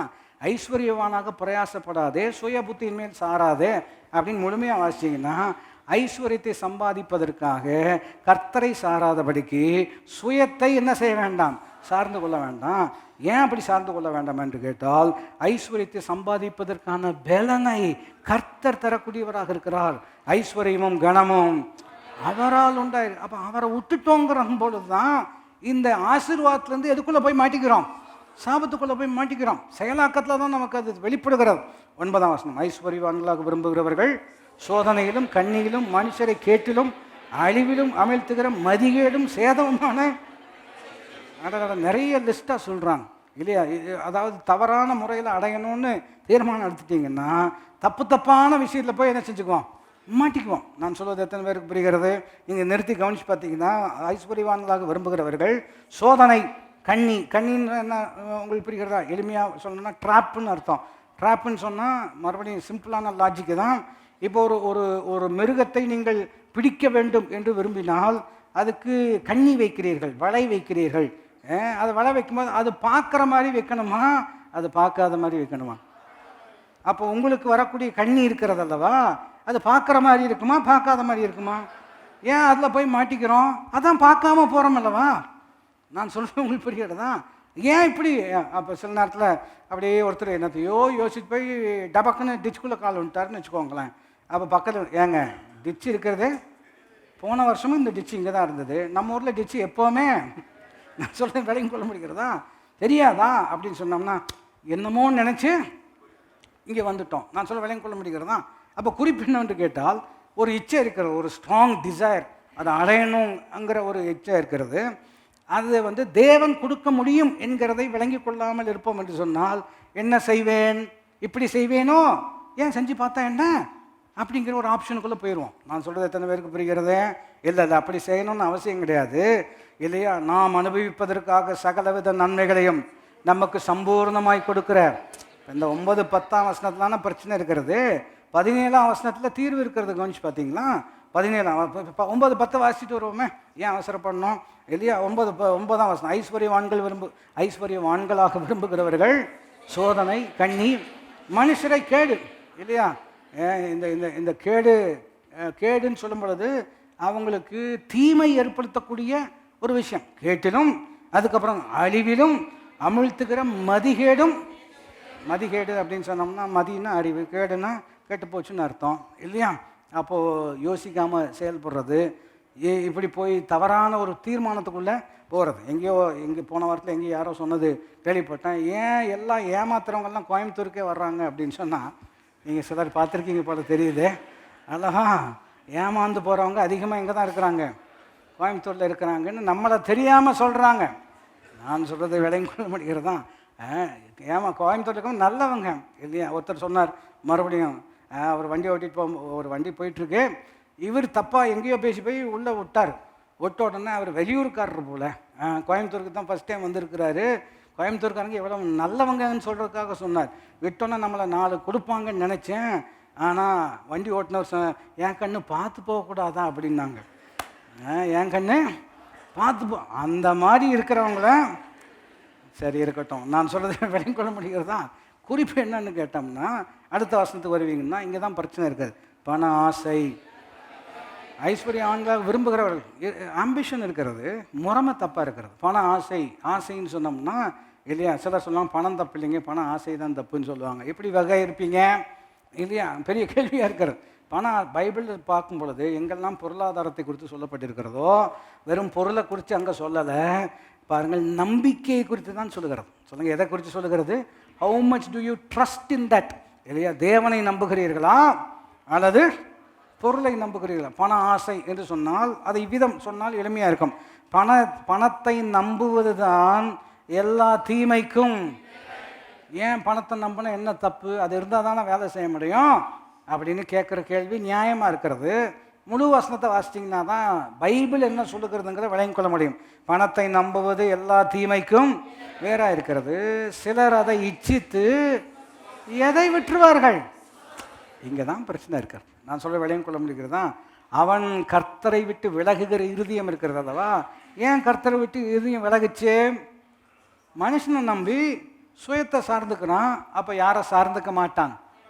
பணத்தை நம்புகிறவனாக இருக்கிற அப்படின்னா யாரையும் நம்ப மாட்டான். இல்லை நாங்கள்லாம் கடவுள் மேலே ரொம்ப நம்பிக்கை வச்சுருக்கிறோம். இது எப்படிப்பட்ட வெரைட்டி அப்படின்னா, இவங்க கர்த்தரை நம்புறதுக்கு காரணமே அது வரணுங்கிறதுக்காக. நான் சொல்வது நீங்கள் புரிந்திருக்கிறீர்கள் என்று நம்புகிறேன். எதுக்கு ஆண்டவர் மேலே நம்பிக்கை வச்சுருக்கிறீங்க? இப்போ உதாரணத்துக்கு இப்படி சொல்கிறோம், இப்படி ஒரு பிரசங்கம், நீங்கள் ஆண்டவரை நம்பினால் இந்த வருஷத்தின் முடிவுக்குள்ளதாக உங்களுக்கு கொட்டு என்று என்ன செய்யும்? கொட்டும் அப்படின்னு சொன்னோன்னே எத்தனை பேர் ஒப்பு கொடுப்பீங்க? இது உதாரணம் தானே. அப்படின்னா எல்லாரும் என்ன செய்வோம் இல்லையா? கையை தூக்கி ஒப்பு கொடுத்துருவோம். ஏன்னா கொட்டுன்னு என்ன செய்யும்? நீங்கள் கர்த்தரை நம்புகிறபடினால் எதையெல்லாம் உங்களை விட்டு விளக்கணுமோ அதையெல்லாம் விளக்கி வருஷத்தின் இறுதியில் தனியானா இருந்தாலும் கர்த்தர் உங்கள் கூட நிற்பார். கொஞ்சம் விவரமான ஆட்கள் நான் சொல்கிறேன், உங்களுக்கு புரிகிறதா? இதுக்கு எத்தனை பேர் ஒப்பு கொடுப்பாங்கன்னு நினைக்கிறீங்க? ஒப்பு கொடுப்பாங்க. யாருன்னா ஏற்கனவே ஒன்றும் இல்லாதவங்க. நான் சொல்ல விளங்கிக் கொள்ள முடிகிறதா? புரியுதா உங்களுக்கு? அப்போது குறிப்பு என்னவென்று கேட்டால், பணத்தை சார்ந்து போகும் பொழுது மனசு எதை விட்டு விலகிறது? சங்கீதக்காரன் இதெல்லாம் ரொம்ப அனுபவிச்சு தான் எழுதியிருக்கிறார். ஐஸ்வர்யம் விருத்தியானால் உங்கள் இருதயத்தை அதன் மேல் வைக்காதிருங்கள் அப்படின்னு சொல்கிறார். சொன்னவர்கிட்ட எவ்வளோ ஐஸ்வர்யம் இருக்கிறதுன்னு இல்லை, இல்லாதனால இப்படியெல்லாம் சொல்லிட்டு இருக்கிறார். இல்லை அவருக்கு நிறையவே இருக்குது. 4ஆம் புஸ்தகங்களெல்லாம் நீங்கள் கவனித்து வாசிப்பீர்கள் என்று சொன்னால், அவர் ஆலய கட்டுமான பணிக்கு எவ்வளோ கொடுத்துருக்கிறாருன்னு ஒரு லிஸ்ட் இருக்கிறோம். அந்த லிஸ்ட்டை வாசித்து பார்த்தீங்கனாலே உங்களுக்கு புரியும் இல்லையா? இவ்வளோ இருக்கிறதுனால தான் அவர் சொல்கிறாரு, இருதயத்தை அதன் மேல் வைக்க. ஆங்கில மொழிபெயர்ப்புன்னு சிறப்பாக இருக்கிறது. எப்படி இருக்கிறது கேட்டால், when riches increase in your life, don't make it the center of your life. எப்படி சொல்லியிருக்கிறாங்க? ஐஸ்வர்யம் விருத்தியாகும் பொழுது அதை உங்கள் வாழ்க்கையின் மையமாக வைத்து விடாதிருங்கள். எப்படி இருக்கிறது? அது உங்கள் வாழ்க்கையில் மையமாக வைக்காதீங்க. காரணம், எப்போவுமே ஆண்டவர் மாத்திரம்தான் மையத்தில் இருக்கணும். அவர் மாத்திரம்தான் முக்கியமாக இருக்க வேண்டும். முதலாவது தேவனுடைய ராஜ்யத்தையும் அவருடைய நீதியும் தேடுங்கள். இப்போ 10ஆம் வசனத்தில் நம்ம கவனிக்கும் பொழுது பாருங்கள், பண ஆசை எல்லா தீமைக்கும் வேறாக இருக்கிறது. சிலர் அதை இச்சித்து எதை விட்டு விலகி விடுவார்கள்? விசுவாசத்தை விட்டு விலகிடுவாங்க. விலகிறதுனா எப்படி இருக்கிறது என்று சொன்னால், இப்போ உதாரணத்தை இன்னொரு கோணத்தில் சொல்ல வேண்டும் என்று சொன்னால், இப்போ பாருங்கள், இப்போ ரோடு இருக்கிறது இல்லையா? இப்போல்லாம் பாருங்கள், அந்த ட்ராக்கில் போகிறதுக்கு அலைன்மெண்ட்டெல்லாம் கொடுத்துருக்குறாங்க. மேற்கத்திய நாடுகள்லாம் அதெல்லாம் பண்ணி வச்சுருக்குறாங்க. இப்போ அந்த வரிசையில் லேன் டிசிப்ளின் சொல்லுவாங்க. பார்த்துருக்கீங்களா?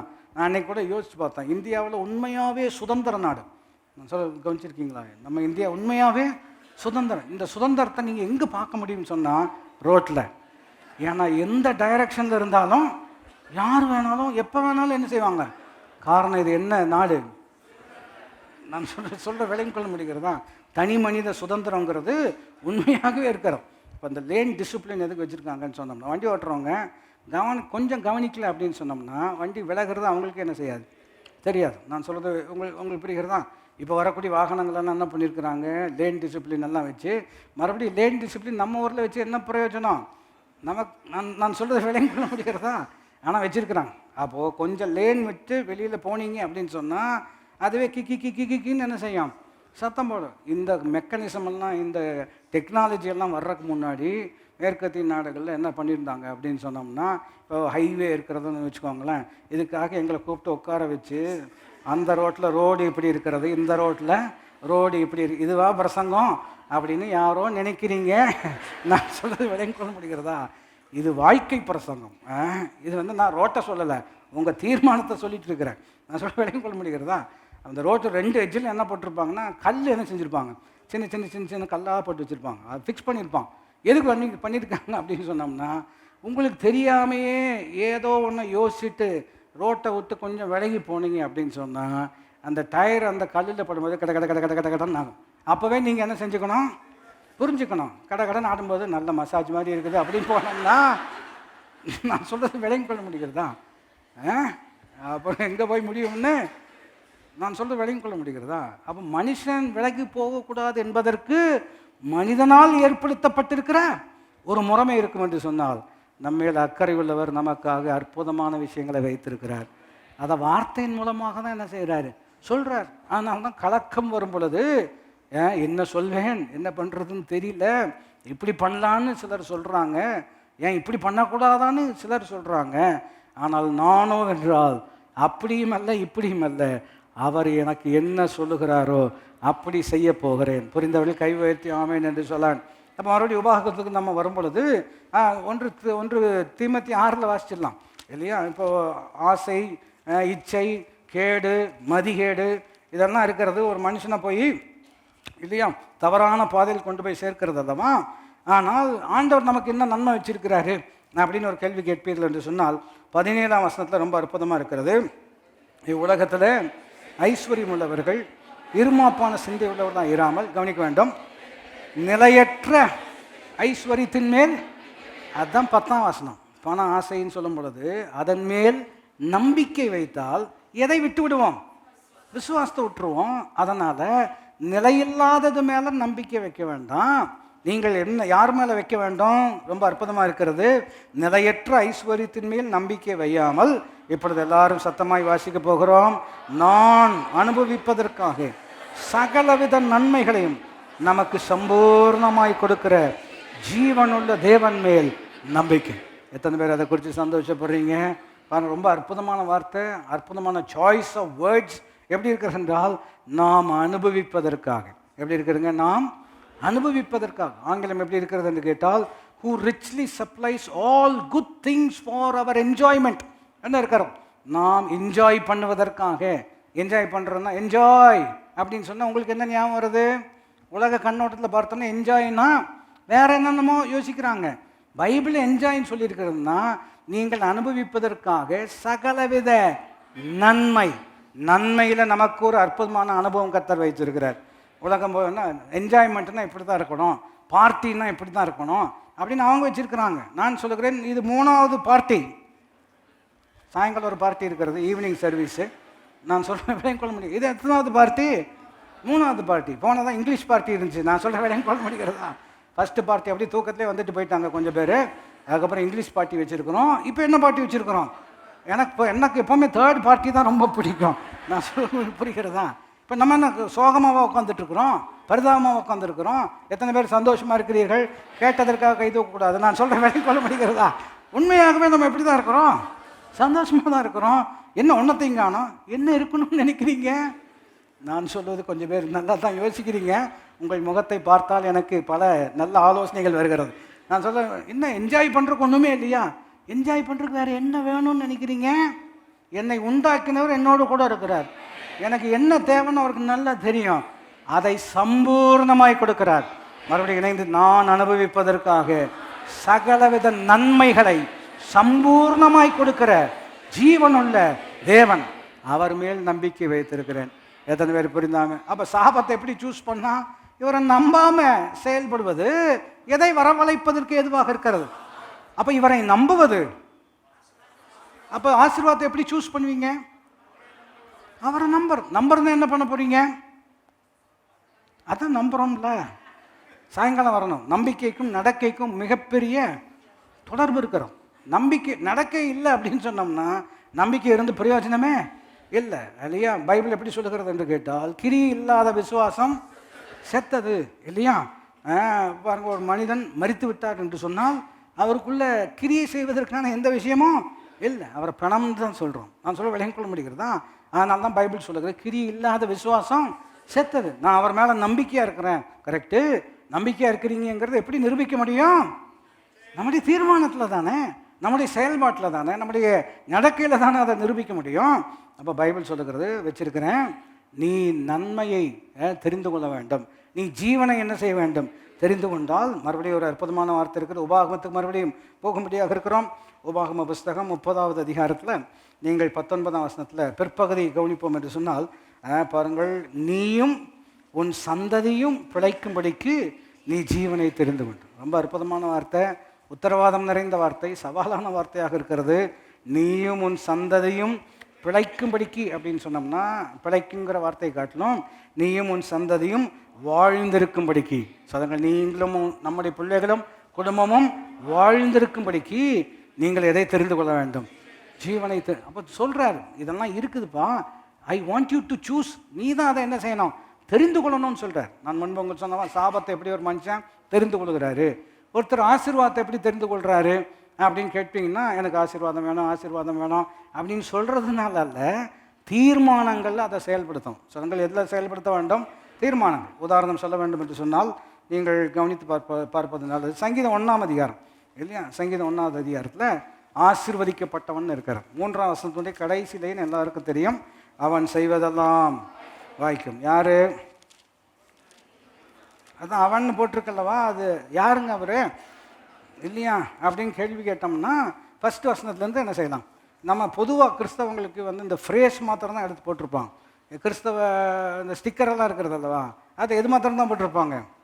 அவன் செய்வதெல்லாம் வாய்க்கும். கல்லாப்பேட்டிக்கு மேலே போட்டிருப்பாங்க. இவர் பரிதாபமாக உட்காந்துருப்பார். ஏன்னா இவன் செய்வதை எதுவுமே நான் சொல்கிறது புரிகிறதா?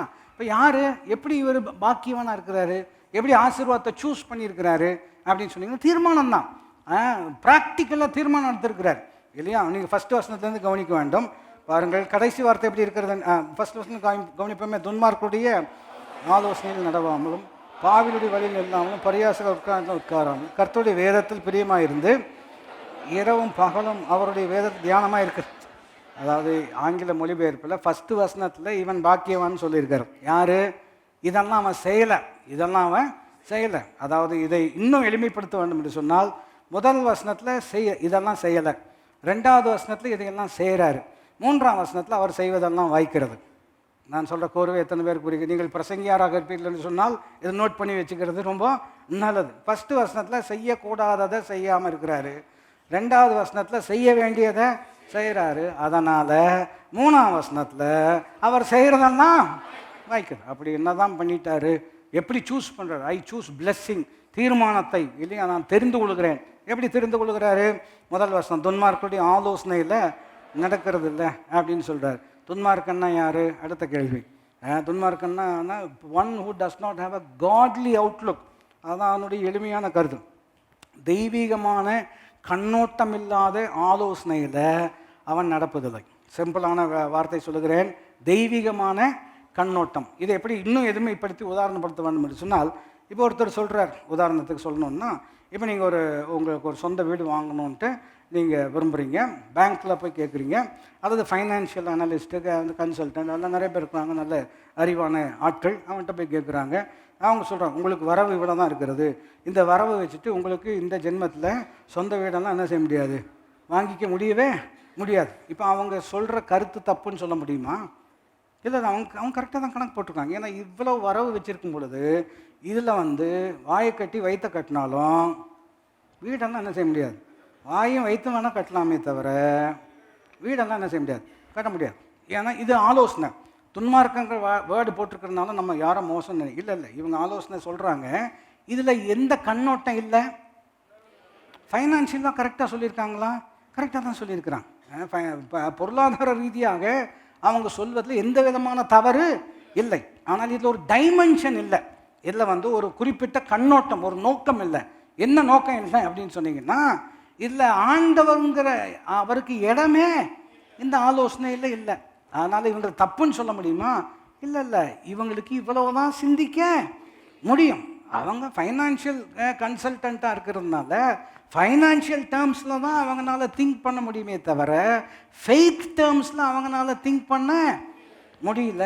அதனால் அவங்கள குறையா சொல்லாமல் அப்படிப்பட்ட ஆலோசனையில் நடவாமல் சொல்லுங்கள், அப்படிப்பட்ட ஆலோசனையில் நடவாமல். இது எப்படி இன்னொரு கோணத்தில் சொல்லுகிறேன்.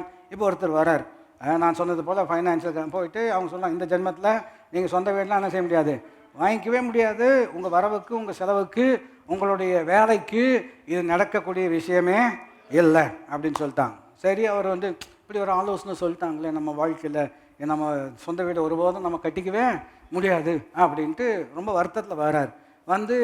சரி பைபிளாவது வாசிப்போம், சிலருக்கு வேறு வழியே இல்லைன்னா நான் வாசிப்பாங்க, நான் சொல்லுங்கள் புரிகிறதா, சரி பைபிளாவது வாசிப்போம் அப்படின்னு உட்கார்றாரு. கரெக்டாக பார்த்தீங்கன்னா 2 சாமுவேல் 7ஆம் அதிகாரத்தில் போய் விழுகுது இல்லையா? இப்படி அந்த மாதிரி பண்ணக்கூடாது. உதாரணத்துக்கு சொல்கிறேன், 2 சாமுவேல் 7ஆம் அதிகாரத்துக்கு போகுது. அங்கே போய் அவர் கண்ணில் படுற முதல் வசனமே எப்படி இருக்கிறது என்று கேட்டால், நான் உனக்கு வீடு கட்டுவேன். எப்படி இருக்கிறது? அப்போது அங்கே நிறுத்துறாரு.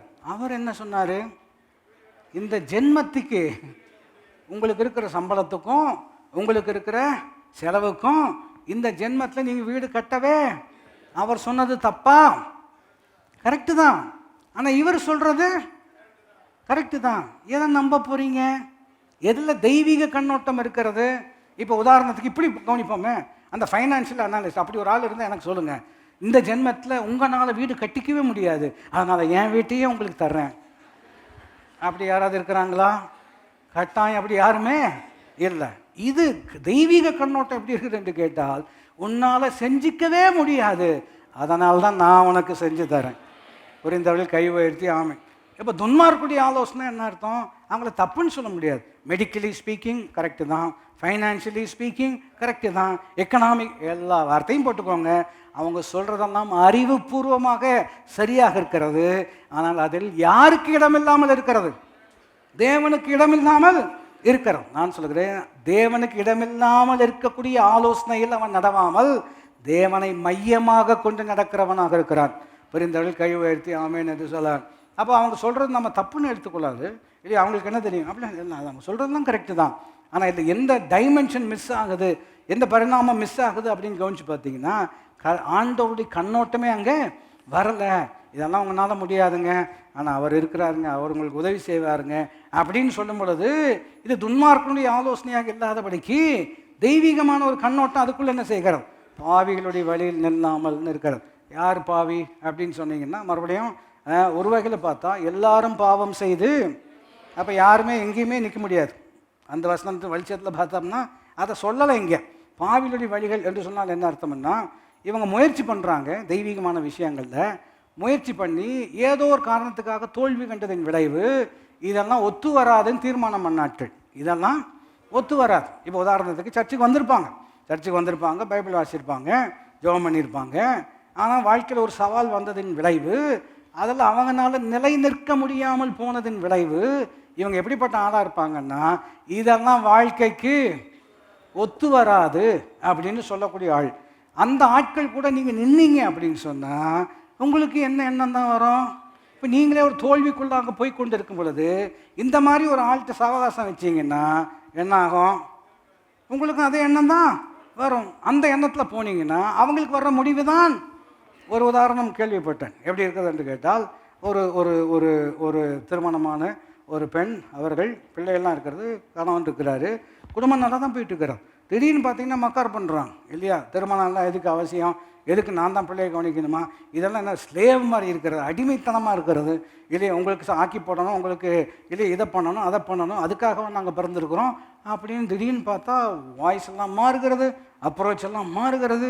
அப்போ கவனிக்கிறாங்க, நல்லா தானே இருந்தாங்க, ஏன் இப்படி மாற்று வார்த்தைகள் எல்லாம் வருகிறது அப்படின்னு கவனித்து பார்க்கும் பொழுது, அந்த அம்மாவுக்கு ஒரு 4 ஃப்ரெண்ட்ஸ் இருக்கிறாங்க. அந்த 4 பேர் யாருன்னா எல்லாருமே டிவோர்ஸ்டான ஃப்ரெண்ட்ஸு இல்லையா? மறுபடியும் யாரையும் குறையா சொல்லலை, உதாரணத்துக்காக தான். அவங்களுக்கு என்ன காரணம் நமக்கு என்ன தெரியும்? ஆகையினால அவங்க எல்லாருமே விவாகரத்தான நபர்களாக இருக்கிறபடினால அவங்க கூட பேசிகிட்டே இருக்கிறாங்க. அவங்க கூட பேசிகிட்டு இருந்தால் அவங்க என்ன சொல்லுவாங்க? அவங்க கதையை தான் சொல்லுவாங்க. இவங்களுக்கு எவ்வளோ ஆக்கி போட்டாலும் எந்த பிரயோஜனமும் கிடையாது. இவங்களுக்கு கூட பண்ணாங்க, இவங்க அப்பா அம்மாவையும் சேர்த்து. இதெல்லாம் நமக்கு வேண்டி, இதுக்கு தான் சொன்னேன், ஐ வாண்ட் ஃப்ரீடம். நான் சொல்ல முடிகிறதா அப்படின்னு சொல்லிட்டு இந்த 4 பேரும் பேச்சை கேட்டு வீட்டுக்கு வரும்பொழுது அன்னைக்கு பார்த்து இவர் காப்பி, அதாவது அவர் தொண்டை கட்டி இருக்கு. என்னன்னு கேட்டார், ஏமா காஃபி அப்படின்னு கேட்டவர், காஃபி, அதாவது ரொம்ப டெஸ்பரேட்டாக கேட்டிருக்கிறாரு.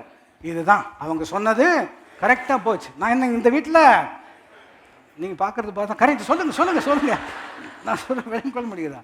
இந்த மாதிரி எண்ணம். இதுக்கு என்ன காரணம்? அந்த சாவகாசம் இல்லையா? அந்த சாவகாசத்தில் அவங்க சொல்கிறாங்க, முயற்சி பண்ணாங்க, ஏதோ காரணத்திற்காக ஒரு தடையோ ஒரு தோல்வியோ வந்திருக்கிறது. ஆகினால அவங்க முடிவு பண்ணிட்டாங்க. என்ன பண்ணிட்டாங்கன்னா, இதெல்லாம் நமக்கு ஒத்து வரக்கூடிய விஷயமே இல்லை. அவங்ககிட்ட பேசிகிட்டு இருந்தீங்கன்னா ஒத்து வரக்கூடிய ஆளும், நான் சொல்ல புரிகிறதா, நானும் உங்களை மாதிரி சர்ச்சுக்கெல்லாம் போயிட்டு தான் இருந்தேன், எல்லாம் ஒத்து வராது அப்படிங்கிற ஆள்கிட்ட ரொம்ப நேரம் பேசுனீங்க அப்படின்னு சொன்னால் அடுத்த வாரம் நீங்கள் வர மாட்டீங்க. நான் சொல்ல உங்களுக்கு புரிகிறதா? அதனால தான் பாவிகளுடைய வழியில் நிற்கிறது இல்லை. பரியாசக்காரர் உட்கார இடம் அப்படின்னு சொன்னோம்னா என்ன அர்த்தம்னா, பரியாசக்காரன் எப்படி ஒரு விளக்கம் எப்படி இருக்கிறது என்று கேட்டால், they take serious matter and make it very light. ஒரு முக்கியமான விஷயத்தை எடுத்து, சீரியஸான ஒரு விஷயத்தை எடுத்து அதை ஒன்றும் இல்லாமல் ரொம்ப ஜோவியலாக மாற்றி விட்டுறோம். அதை ரொம்ப ஜோவியலாக, அதாவது spiritual things they make it very light of இட்னு சொல்லுவாங்க. அதாவது முக்கியமான ஒரு விஷயத்தை எடுத்து அதை ரொம்ப அற்பமாக, அதை முக்கியத்துவம் இல்லாதபடிக்கு செய்யக்கூடிய ஆட்கள் கூட நீங்கள் உட்கார்ந்திருந்தால் அந்த குணம் யாருக்கும் வந்துடும்? உங்களுக்கும் வரக்கூடியதாக இருக்கிறது. உதாரணம் நான் சொன்னால் நீங்கள் விளங்கிக் கொள்ள முடியும். இப்போ திருமணம் இருக்கிறது அல்லவா? திருமணம் இருக்கிறது. திருமணத்தில் ஒரு வார்த்தை யூஸ் பண்ணால் மேட்ரிமணி சொல்கிறாங்க இல்லையா? ஹோலி மேட்ரிமணி, பரிசுத்த மெய் விவாகம் அப்படின்னு சொல்கிறோம் இல்லையா? இங்கிலீஷ் வேர்டு தான் நம்ம யூஸ் பண்ணுறோம் இந்த குறிப்பிட்ட உதாரணத்திற்கு. அதில் சால்மனைசேஷன் சொல்லுவாங்க, கேட்டிருக்கீங்களா? சாலமனைசேஷன் கேட்டிருக்கீங்களா? அந்த வார்த்தை சில இங்கிலீஷ் பத்திரிகையில் போட்டிருப்பாங்க, இல்லை so and so is getting on such and such a date and the marriage will be solemnized by அப்படின்னு ஒரு பாஸ்டர் பேரோ தேவ ஊழியர்கள் பேரோ போட்டிருப்பாங்க. இந்த சாலமனைஸ்டுங்கிற வார்த்தை இருக்கிறது அல்லவா? அதில் சாலம்ங்கிற ஒரு பதம் இருக்கிறது. சாலம்னு என்ன அர்த்தம் அப்படின்னு சொன்னோம்னா, இது ரொம்ப பக்திக்குரிய முக்கியத்துவம் வாய்ந்த விளையாட்டான விஷயம் அல்ல, இது ரொம்ப முக்கியத்துவம் வாய்ந்த சீரியஸான மேட்டர். இது என்ன மேட்ருங்க? சீரியஸான மேட்ரு. இப்படி சீரியஸான மேட்ரு என்ன பைபிள் சொல்லுகிறது? திருமணம் யாவருக்குள்ளும் கனமுள்ளது அப்படிங்கிற ஒரு விஷயத்தை எடுத்து கல்யாணத்தை குறித்து ஜோக்காக சொல்லிட்டு இருக்கவங்க கூட உட்காந்தீங்க அப்படின்னு சொன்னால் இவனுக்கு கல்யாணமே என்னன்னு ஆயிரும். அப்போ நீங்கள்லாம் சொல்கிறீங்கன்னு என்னை பார்க்கக்கூடாது. நான் எதுக்கு சொல்கிறேன்னா, புரிய வைக்கிறதுக்காக சில நேரத்தில் சொல்ல வேண்டியதாக இருக்கிறது. நான் சொல்ல விளங்கிக் கொள்ள முடிகிறதா? சாலம் அக்கேஷன் அப்படின்னு சொன்னோம்னா என்ன அர்த்தம்? நீங்கள் சில திருமண முறைமைகளில் போதகர் முன்பாக ஒரு விஷயத்தை வாசிப்பார். ஆகையினாலே இதை எளிதாக do not take it very lightly, this is a serious matter. நீங்கள் அதை யோசிக்கணும், ஜெபம் பண்ணணும், மன தெளிவோடு கூட பயபக்தியோடு கூட இந்த விஷயத்தில் உங்களை நீங்கள் ஈடுபடுத்தி கொள்ள வேண்டும் என்று சொல்கிறாங்கல்லவா? இப்படிப்பட்ட ஒரு சீரியஸான விஷயத்தை ஒருத்தன் அற்பமாக நினைத்து இது இல்லைன்னா இன்னொன்று அப்படிங்கிற மாதிரி யோசிக்கக்கூடிய ஒரு நபரோடு நீங்கள் உட்கார்ந்து பேசுவீர்கள் என்று சொன்னால் அவங்க எண்ணம் யாருக்குள்ளேயும் வந்துடும். இன்னொரு வகையில் உங்களுக்கு உதாரணப்படுத்துகிறேன் இல்லையா? இப்போ உங்கள் பக்கத்தில் இருக்கிறவர் தும்மிகிட்டே இருக்கிறார், இங்கே இல்லை, உங்கள் பக்கத்தில் இருக்கிறவர் தும்மிகிட்டே இருக்கிறார், நீங்கள் ஆரோக்கியமாக இருக்கிறீங்க, அவருக்கு வியாதி இருக்கிறார். 3ஆம் ஆராதனை முடியும் பொழுது என்ன ஆகிவிட்டது என்று கேட்டால், உங்கள் ஆரோக்கியம் அவருக்குள் போய் தும்மல் அவரை விட்டு போய்விட்டது. அப்படி நடக்குமா? 3ஆம் ஆராதனையில் வாங்க நான் கம்பெனி கொடுக்குறாச்சு அப்படின்னு அது போவதுக்கு வாய்ப்பு இருக்கிறதா? சொல்லுங்கள். ஆரோக்கியம் பரவாது, நோய் தான் என்ன செய்யும். அதனால தான் உட்காராதீங்கன்னு சொல்கிறார். அதனால் என்ன செய்யாதீங்க. எத்தனை பேருக்கு நான் சொல்வது புரிகிறது? இவன் எப்படி ஆசீர்வாதத்தை தெரிந்து கொள்கிறான்? அங்கே நிற்கிறது இல்லை, அங்கே நடக்கிறதும் கிடையாது, அங்கே என்ன செய்கிறதும் கிடையாது, உட்கார்றதும் கிடையாது. ஒருத்தர் சொன்னார், இந்த ஃபஸ்ட்டு வசனத்தை பார்த்தோம் அப்படின்னு சொன்னோம்னா, பறக்கிறத தவிர வேறு வழியே இல்லை.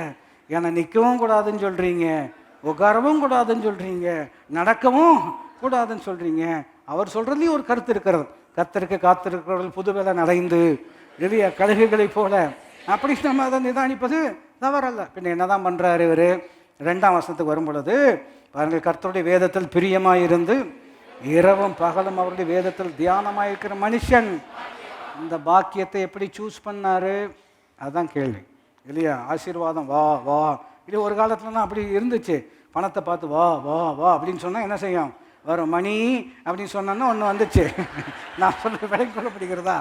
அப்போ புரிந்து கொள்ள வேண்டிய, பரவாயில்ல எல்லாருக்கும் புரியுது அப்படிங்கிற மாதிரி நான் சொல்ல புரிகிறதா? அப்போது அந்த மணி வேற. அப்போது ஆசீர்வாதம் வா வா வா அப்படின்னு சொன்னான். எப்படி வரும்? இவன் பாக்கியவான், இவன் செய்வதெல்லாம். அப்போ என்ன செஞ்சுருக்கிறான், என்ன செய்யாமல் இருக்கிறான்? இதுக்கு தான் ஆண்டவர் சொல்கிறார், ஆசீர்வாதம் இருக்கிறது, சாபம் இருக்கிறது, நீங்கள் தான் தெரிந்து கொள்ளணும். ஆசீர்வாதத்தை தெரிந்து கொள்ளுங்க.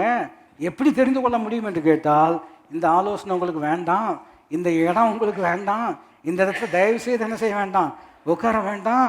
அப்போ பைபிளும் கையுமாவே சுத்தணுமா அப்படின்னு கேட்டிங்கன்னா, ஏன் சுத்தணும் என்ன குறைன்னு கேட்குறேன்.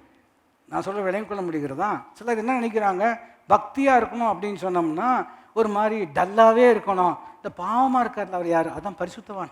நான் சொல்கிற விளையும் கொள்ள முடிகிறதா?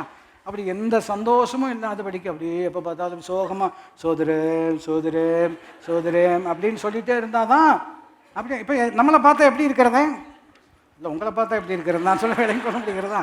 சந்தோஷமாக தானே இருக்கிறீங்க, நீங்கள் பரிசுத்தவான் தானே, பரவாயில்லையே. நான் சொல்கிற விலையும் கொள்ள முடிகிறதா? ஸ்பர்ஜன் ஒரு மிகப்பெரிய பிரசங்கியார், பல முறை உங்களுக்கு சொல்லியிருப்பேன்.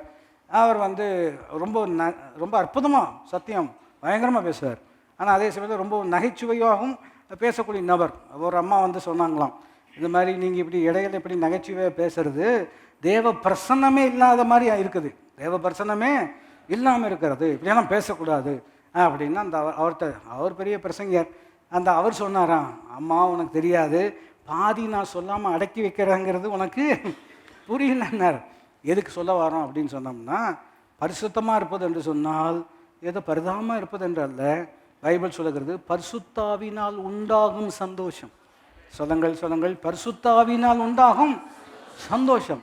இந்த சந்தோஷம் அவர் கூட இருக்கிறதே சந்தோஷம், அவர் வார்த்தை கேட்பது சந்தோஷம், அவர் வார்த்தையை பேசுவது நமக்கு கிடைத்த சந்தோஷம். இதோ சகோதரர்கள் ஒருமித்து வாசம் பண்ணுவது எவ்வளவு நன்மையும் எவ்வளவு இன்பமாக இருக்கிறது. அங்கே கர்த்தர் ஆசீர்வாதத்தையும் ஜீவனையும் கட்டளையிடுகிறார். எத்தனை பேர் புரிந்த ஆமீன் என்று சொல்ல முடியும்? அப்போ கவனித்து பார்ப்பீர்கள் என்று சொன்னால், இவர் ஆசீர்வாதத்தை எப்படி சூஸ் பண்ணுறாரு அப்படின்னு கேட்டால், வசனத்தில் என்ன சொல்லியிருக்கிறதோ அது பிரகாரம் என்ன செய்கிறார்? நான் சொல்லுகிறேன், ஆண்டவர் நமக்கு கட்டாயம் உதவி செய்வார். தெரிந்து கொள் என்று சொன்ன ஆண்டவர் தெரிந்து கொள்ளவும் உதவி செய்வார். இணைந்து சொல்லும்படியாக இருக்கிறோம். தெரிந்து கொள் என்று சொன்ன ஆண்டவர் தெரிந்து கொள்வதற்கும். இப்போ இப்படி சொல்லியிருந்தால் வருத்தப்படணும். சாபம் இருக்கிறது, ஆசீர்வாதம் இருக்கிறது, நீ என்னமோ பண்ணிக்கோ அப்படின்னு சொல்லியிருந்தாருன்னா நான் உண்மையாகவே வருத்தப்பட்டிருப்பேன். ஏன்னா என்ன பண்ணுறதுன்னு எனக்கே தெரியல. பாவத்தினுடைய ஒரு கொடூரம் எப்படி இருக்குது என்று கேட்டால், தீமையை நன்மைன்னு சொல்லும், நன்மை என்னன்னு சொல்லும், தீமைன்னு சொல்லும். அந்த மாதிரி பிரச்சனை எனக்குள்ளே இருக்கும் பொழுது என்னை தேர்ந்தெடுக்க சொன்னால் எப்படி தேர்ந்தெடுப்பேன்? தவறானதை தான் தேர்ந்தெடுப்பேன். ஆகினால்தான் பைபிள் சொல்லுகிறது, வலப்பக்கமாவது இடப்பக்கமாவது சாயும் நேரம் வரும் பொழுது வழி இதுவே என்று காதுகள் கேட்க என்னோடு பேசுகிறவர் என்னுடைய தேவனாக இருக்கிறார். நீ ஜீவனை தெரிந்து கொண்டு நீயும் உன் சந்ததியும் வாழ்ந்திருக்கும்படிக்கு. அதனால் இன்றைக்கி தீர்மானம் எடுப்பது ரொம்ப ரொம்ப முக்கியம். பெற்றோர்களாக இருக்கக்கூடியவர்களுக்கு இப்போ பெரிய உத்தரவாதம் இருக்கிறோம் இல்லையா? பிள்ளைகளுக்காக தீர்மானம் எடுக்கணும். பிள்ளைங்களே சில நேரத்தில் நீங்கள் பார்த்து நீங்கள் தீர்மானம் எடுத்துருங்க அப்படின்னு சொல்லும் பொழுது ஆடட் ப்ரெஷர் மாதிரி இருக்கிறோம். நான் சொல்லுகிறேன், கர்த்தர் நமக்கு அற்புதமான வாக்குத்தத்தங்கள் கொடுத்திருக்கிறார்.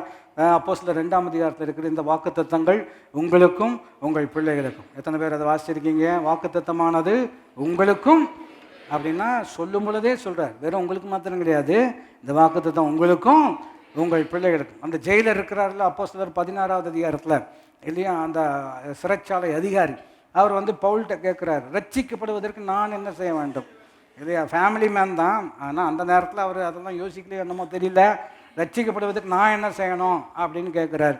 பவுல் சொல்லக்கூடிய பதில் ரொம்ப சிறப்பாக இருக்கிறது. நீ விசுவாசித்தால் நீயும் உன்னுடைய வீட்டார். அப்போ சொல்லும் பொழுது எதை இன்க்ளூட் பண்ணியிருக்கிறாரு? ஃபேமிலி இன்க்ளூட் பண்ணியிருக்கிறார். ஏசாயா 59வது அதிகாரம் கடைசி வசனம், உன்மேல் இருக்கிற என் ஆவியையும் நான் உன் வாயில் அருளிய என் வார்த்தையும் உன் பிள்ளைகளின் வாயை விட்டும் உன் பிள்ளைகளுடைய பிள்ளையின் வாயை விட்டும் விலகாதிருக்கும் என்று சொல்லி உன்மேல் மனதுருகுகிற. எத்தனை பேர் புரிந்து அந்த வசனம் ஆசிரியலாமே? ரொம்ப சிறப்பான வசனம்.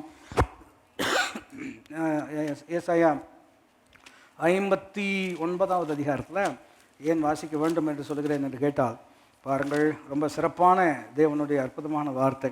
பாருங்கள், வாசிப்போம். உன்மேல் இருக்கிற என் ஆவியையும் நான் உன் வாயில் அருளிய என் வார்த்தைகளும் இது முதல் என்றென்றைக்கும் உன் வாயிலிருந்தும் உன் சந்ததியின் வாயிலிருந்தும் உன் சந்ததியினுடைய சந்ததியின் வாயிலிருந்தும் நீங்குவதில்லை என்று கர்த்தர் சொல்லுகிறார். இது எனக்கு அவர்களோடு இருக்கும் என் உடன்படிக்கை. இதான் அதுக்காக தான் வாசித்தோம். இது அவர்களோ இன்னொரு இடத்துல உண்மையில் மனதுருகுகிற கர்த்தர் அப்படின்னு சொன்னோம்னா எம்பசிஸ் எப்படி இருக்கிறது என்று கேட்டால், உன் கஷ்டம் எனக்கு புரியுது, நான் உனக்கு உதவி செய்கிறேன், மனதுருக்கம் என்கின்ற அந்த அம்சத்தை நம்ம கவனிக்கிறோம். இங்கு எது வலியுறுத்தப்படுகிறது என்று கேட்டால், அது எனக்கும் உனக்கும் இருக்கக்கூடிய உடன்படிக்கை. அப்படின்னா என்ன அர்த்தம் என்று சொன்னால், நான் உனக்கு சொன்னதை செய்து முடிக்கிற வரைக்கும் உன்னை விட்டு விலகுவதும் இல்லை, உன்னை. எத்தனை பேர் அதை குறித்து? அதனால் பிள்ளைகளை குறித்து கவலைப்பட வேண்டாம். கர்த்தர் நம்மோடு உடன்படிக்கை பண்ணியிருக்கிறார். என்ன உடன்படிக்கை பண்ணியிருக்கிறார்னா, நம்மேல் இருக்கிற அவருடைய ஆவி, நம்முடைய வாயில் இருக்கிற அவருடைய வார்த்தை நம்முடைய பிள்ளைகளுடைய வாயை விட்டும் பிள்ளைகளுடைய வாயை விட்டும் நீங்காதிருக்கும் என்று கர்த்தர் நம்மோடு உடன்படிக்கை பண்ணி வைத்திருக்கிறார். எத்தனை பேர் அதை குறித்து சந்தோஷப்படுறீங்க? இப்படிப்பட்ட தேவன் நம்முடைய தேவனாக இருப்பதற்கு நாம் கொடுத்து வைத்தவர்கள் பாக்கியவான்களாக இருக்கிறோம். தெரிந்து கொள்ள என்ன சொல்கிறார்? தெரிந்து கொள்ளும் பொழுது சில நேரங்களில் இவ்விதமாக நம்ம செயல்படக்கூடியவர்களாக இருக்கிறோம். முடிக்க முடியாக இருக்கிறேன் இல்லையா? சாய்ஸ் இருக்கிறது, சான்ஸ் வருகிறது, வாய்ப்பு வருகிறது. வாய்ப்பு வரும்போது நம்ம தான் என்ன செய்யணும்? தீர்மானம் எடுக்கணும். அதை கிறிஸ்தவர்களாகி நமக்கு சில நேரங்களில் புரிந்து கொள்வதில் சவால் இருக்கிறது. கொஞ்சம் ஆளப்படுவதும் கொஞ்சம் அவசியம். எத்தனை பேருக்கு தேவ சித்தம் நடைபெறணும்னு விருப்பம் அப்படின்னா எல்லாரும் தான் நம்ம என்ன செய்கிறோம்? கை தூக்குறோம். இதை எப்படி சிலர் புரிஞ்சுக்கிறாங்க அப்படின்னு சொன்னால், தேவ சித்தம் தான் நடைபெறணும், அதுதான் என்னுடைய விருப்பம், ஆகையினால நடக்கிறது தேவ சித்தம்னு ஏற்றுக்கொள்கிறேன் அப்படி சொல்லிடுறான். நான் சொல்கிறது வித்தியாசம் இருக்கிறது. நீங்கள் என்னோட சிந்திக்க வேண்டும். தேவ சித்தம் நடைபெறணும், அதுதான் என்னுடைய விருப்பம். அதனால் என்ன நடக்குதோ அதுதான் தேவ சித்தம். அப்போ என்னென்னமோ நடக்குது, அதுக்கு என்ன பண்ணலாம்? அது தேவ சித்தம்னு எடுத்துக்கலாமா? நான் சொல்ல விளங்கி கொள்ள முடிகிறதா? இது அந்த மாதிரி கண்மூடித்தனமான ஒரு நிதானம் அல்ல, இல்லையா? நம்ம தீர்மானம் எடுக்கணும். இதை இன்னொரு கோணத்தில் சொல்ல முடியாக விரும்புகிறேன், இல்லையா? மறுபடியும் இது கிறிஸ்தவங்க நம்ம எல்லாருமே பயணம். ஆண்டவர் சித்தமானா வர்றேங்க அப்படின்னு சொல்லுவாங்க. ஆண்டவருக்கு சித்தமானா உதாரணத்து இல்லையா? இன்னைக்கு சாயங்காலம் குடும்பங்களுக்கு என்று அற்புதமான நல்வார்த்தையெல்லாம் கர்த்தர் வைத்திருக்கிறார். உண்மையே நல்லா இருக்குது. நான் ப்ரிப்பேர் பண்ணும்போது சூப்பராக தான் வருது அப்படின்னு இல்லையா? ருசித்து தான் நோட்ஸ்லாம் எழுதி வச்சுருக்குறோம், இல்லையா? குறிப்பு என்னன்னு கேட்டால், இப்போ கேட்குறவங்கக்கிட்ட இப்படி சாயங்காலம் வர்றீங்களா, ரொம்ப நல்லாயிருக்கும், நல்ல வசனங்களெல்லாம் ஆண்டவர் வச்சுருக்கிறாரு அப்படின்னு சொல்லும் பொழுது நீங்கள் என்ன சொல்கிறீங்கன்னா, ஆண்டவர் சித்தமானா வர்றோம் அப்படின்னு சொல்கிறீங்க. நான் சொல்கிறேன், ஆண்டவர் சித்தம் தாங்க, வர்றீங்களான்னு கேட்டேன். நான் சொன்னது புரிந்திருக்கிறீர்கள் என்று நம்புகிறேன். சித்தமான வரேன்னு சொன்னீங்கல்லவா? நான் சொல்கிறேன், ஏன்னா வாவூசியில் ரவுண்ட் அடிக்கிறது சித்தம் இல்லைன்னு எனக்கு நல்லாவே தெரியும். நான் சொல்கிறவங்களுக்கு புரிகிறதா? எங்கே இருக்கணுங்கிறது சித்தம். சிலர் சபை கூடத்தில் விட்டு விடுகிறது போல் நீங்கள் பாஸ்டராக இருக்கிறனால எப்போ பார்த்தாலும் கூட்டம் சேர்த்துறதுலேயே உங்களுக்கு குறியாக போச்சு அப்படின்னு சிலர் நினைக்கிறீங்க. சரி போயிட்டு வாங்கன்னு சொன்னால் நான் தான் தேடி வரணும். நான் சொல்கிறவங்களுக்கு புரிகிறதா? அப்போ அக்கறை நிமித்தமாக தான் எல்லாருனாலையும் வர முடியுமா? அதுவும் புரிஞ்சுக்கிறேன். எல்லா நேரையும் வரவும் முடியாது. ஒருவரோடு பேசி கொண்டு இருக்கிறேன். அவர்கள் ஒரு தடவை வந்துட்டு போனோம்னாலும் 50 கிலோமீட்டர் ஆயிரும். ஏன் ஒரு சர்வீஸுக்கு வந்துட்டு போனோம், அப்போ திரும்பி அவங்க சாயங்காலம் வரணும்னு எதிர்பார்க்க முடியுமா? அதெல்லாம் எனக்கு கஷ்டம் தான், புரியும். ஆனால் அங்கே உட்காந்து அவங்க கட்டாயம் பார்க்குறாங்களா? கட்டாயம் பார்க்குறான். ஆனால் சிலர்னால முடியுமா? முடியுங்கும் பொழுது ஆண்டவர் சித்தமான வர்றேன்னு சொல்கிறது என்ன காரணம் என்று கேட்டால், அவர் சித்தம் இருந்தாலும் இல்லாட்டாலும் எனக்கு சித்தம் இல்லை. அதனால் அதை அதை இது இன்னொரு கிறிஸ்தவ முறைமை எப்படி இருக்குது என்று கேட்டால், I will pray about it. நீங்கள் எப்படி வர்றீங்களா? ஜோம் பண்ணி சொல்கிறேன், ஏன் இதுக்கு முன்னாடி ஜோமே பண்ணது இல்லையா? நான் சொல்ல விளங்கி கொள்ள முடிகிறதா? இப்போ ஒருத்தர் பொண்ணு பார்க்க போகிறாங்க. பொண்ணு பார்த்ததுக்கப்புறம் முடிவு சொல்லக்கூடிய நிலை வரும்போது ஜோம் பண்ணிட்டு சொல்கிறோம். ஜோம் பண்ணிவிட்டு அதை குறையா நான் சொல்லலை, கேட்குற கேள்விக்கு பதில். வரும்போது ஜோம் பண்ணிட்டு தான் வந்தீங்களா எப்படி? நான் சொல்ல புரியுதா உங்களுக்கு? வரும்போது ஜோம் பண்ணி தானே வந்தீங்க. இப்போ ஜோம் பண்ணிட்டு வந்தால் ஆண்டவர் பேசுவாரா பேச மாட்டாரா? இன்னொரு கோணத்தையும் சொல்ல முடியாது. ஃபோட்டோலாம் பார்த்து விசாரிச்சுட்டு பிடிச்சி நடக்கிற மாதிரி இருந்தால் தான் போனோம். போண்டா சாப்பிட்ணுன்னு ஆசையில் கட்டாயம் போயிட்டு ரிஜெக்ட் பண்ணுறதெல்லாம் இத்தோடு விட்டுறணும். எங்களுக்கு கல்யாணம் ஆச்சு பாஸ்டர், ஏன் எங்களை பார்க்குறீங்க? நான் உங்களை சொல்லலை, நான் சொல்ல உங்களுக்கு புரிகிறதா? ஏன்னா அது ரிஜெக்ஷன் அவங்க ஹேண்டில் பண்ணுறாங்களவா இல்லையா? பிடிக்கலன்னு சொன்னோன்னே அடுத்த கேள்வி, ஏன் பிடிக்கல அப்படின்னு அவங்களுக்குள்ள ஒரு ஆதங்கம். அவங்க அழுது தீர்த்து ஜெயித்து வர்றதுக்கு ரொம்ப பெண் பாவம் பொல்லாதது. நான் சொல்கிறத விலைக்கு பண்ண முடிகிறதா? எத்தனை பேர் இப்படி போண்டா சாப்பிட்டு அழுகு வச்சிங்களோ? ஆகினால் அதெல்லாம் தவிர்ப்பது நல்லது. நீங்கள் முதலேருந்தே ஜோம் பண்ணுங்க, முதலிருந்தே ஒரு தெளிவு உண்டாகட்டும். அந்த தெளிவில் வருவது தான் சரி. எதுக்கு இதை சொல்லி கொண்டு இருக்கிறோம் என்ன கேட்டால், தேவ சித்தம்னா வருவோம், இல்லைன்னா வரமாட்டோம். 1 தெசலோனிக்கர் 4ஆம் அதிகாரத்தில் இருக்கிறது.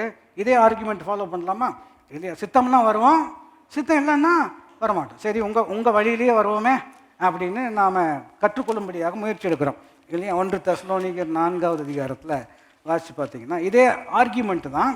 ஆனால் இப்போ தெளிவாக இருக்கிறது. இப்போ என்ன பண்ணலாம்? நீங்கள் கேள்வி கேட்டு பதில் பெற்றுக்கொள்வது புரிந்து கொள்வதற்கு எதுவாக இருக்கும். இப்போ கவனித்து பார்த்தீங்கன்னா 3ஆம் வசனம், நீங்கள் பரிசுத்தம் உள்ளவர்களாக வேண்டும் என்பதே. சித்தம்னா வர்றேன், இல்லைன்னா வரமாட்டேன்னு சொல்கிறவங்களுக்கு இப்போ இந்த வசனம் வாசிச்சு என்ன ஆயிரும் சொல்லுங்கள்? என்ன ஆயிரும்? பரிசுத்தம் உள்ளவர்களாக இருக்க வேண்டும் என்பதே தேவசித்தம். அப்படி இருக்கிறதுனால அடுத்தது என்ன பண்ணணும்? எங்க வாசிங்க, அந்தப்படி நீங்கள் வேசி மார்க்கத்துக்கு விலகி இருந்து தேவனை அறியாத அஞ்ஞானிகளைப் போல மோக இச்சைக்குட்படாமல் உங்களில் அவனவன் தன் சரீர பாண்டத்தை பரிசுத்தமாயும் கனமாயும் ஆண்டு கொள்ளும்படி அறிந்து. அப்போ யார் தான் அறிஞ்சுக்கொள்ளணும்?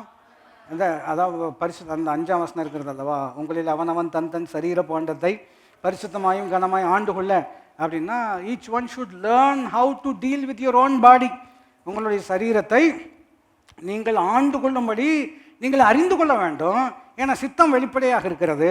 நீங்கள் பரிசுத்தமாக இருப்பதே தேவனுடைய சித்தம். இப்போ சாயங்காலம் நீங்கள் வருவது தேவ சித்தமாக இருக்கிறபடினால் நீங்கள் தூங்கி எழும்ப அறிந்து அலாரமை வைத்து 6 மணிக்கு காஃபியை குடித்து தெம்பாக 6:45 உள்ளே வர வேண்டும். நான் சொல்ல விளையும் கொள்ள முடியுதா? இத்தனையும் சொன்னதுக்கு அப்புறமா கொஞ்சம் பேர் வரமாட்டீங்கிறது எனக்கு முன்னமே சரி. நான் சொல்றது விளையும் கொள்ள முடிகிறதா? மறுபடியும் குறையா நீங்கள் நினைக்க வேண்டாம். இப்படி எல்லாம் குத்தி எங்களை மன வருத்தத்துக்குள்ளே மன உளைச்சல். சாயங்காலம் 7 மணிக்கு நீங்கள் சொல்கிறதெல்லாம் எங்கள் மைண்டுக்குள்ளே போய் அதெல்லாம் எங்கள் நோக்கமே. உங்கள் கஷ்டம் எனக்கு புரியுது. பட் பாயிண்ட்டை கவனிக்கணும். சித்தமான நடக்கணும். இது சிலர் இப்படி ஒரு எண்ணம் வச்சுருக்குறாங்க. எதுக்கு இதெல்லாம் சொல்கிறோம்? இதெல்லாம் நம்ம யூஸ் பண்ணுற வேர்ட். சித்தமான நடக்கட்டும், சித்தம் இல்லைன்னா நடக்க வேண்டாம். இது கேட்குறதுக்கு நல்லா இருக்கிறது. அப்போ நடக்கலைன்னா ஏன் வருத்தப்படுறீங்க? நான் சொல்கிறது சிந்திக்க முடிகிறதா? சித்தமானா நடக்கட்டும், சித்தம் இல்லைன்னா அப்போ நடக்கல இல்லை. அப்போ ஏன் வருத்தம் இருக்கிறது? இதுலேருந்து என்ன தெரியுது சொல்லுங்க? நமக்கு விருப்பம் இருக்குது, ஆனால் நடக்கலைங்கும் பொழுது தான் வருத்தமே என்ன செய்கிறோம் வருகிறோம். சில சர்க்கம்ஸ்டான்ஷியல் எவிடன்ஸ் வச்சு சொல்லுவாங்க. மறுபடியும் பைபிளில் ஆதாரம் இருக்கிறதா? இருக்குது.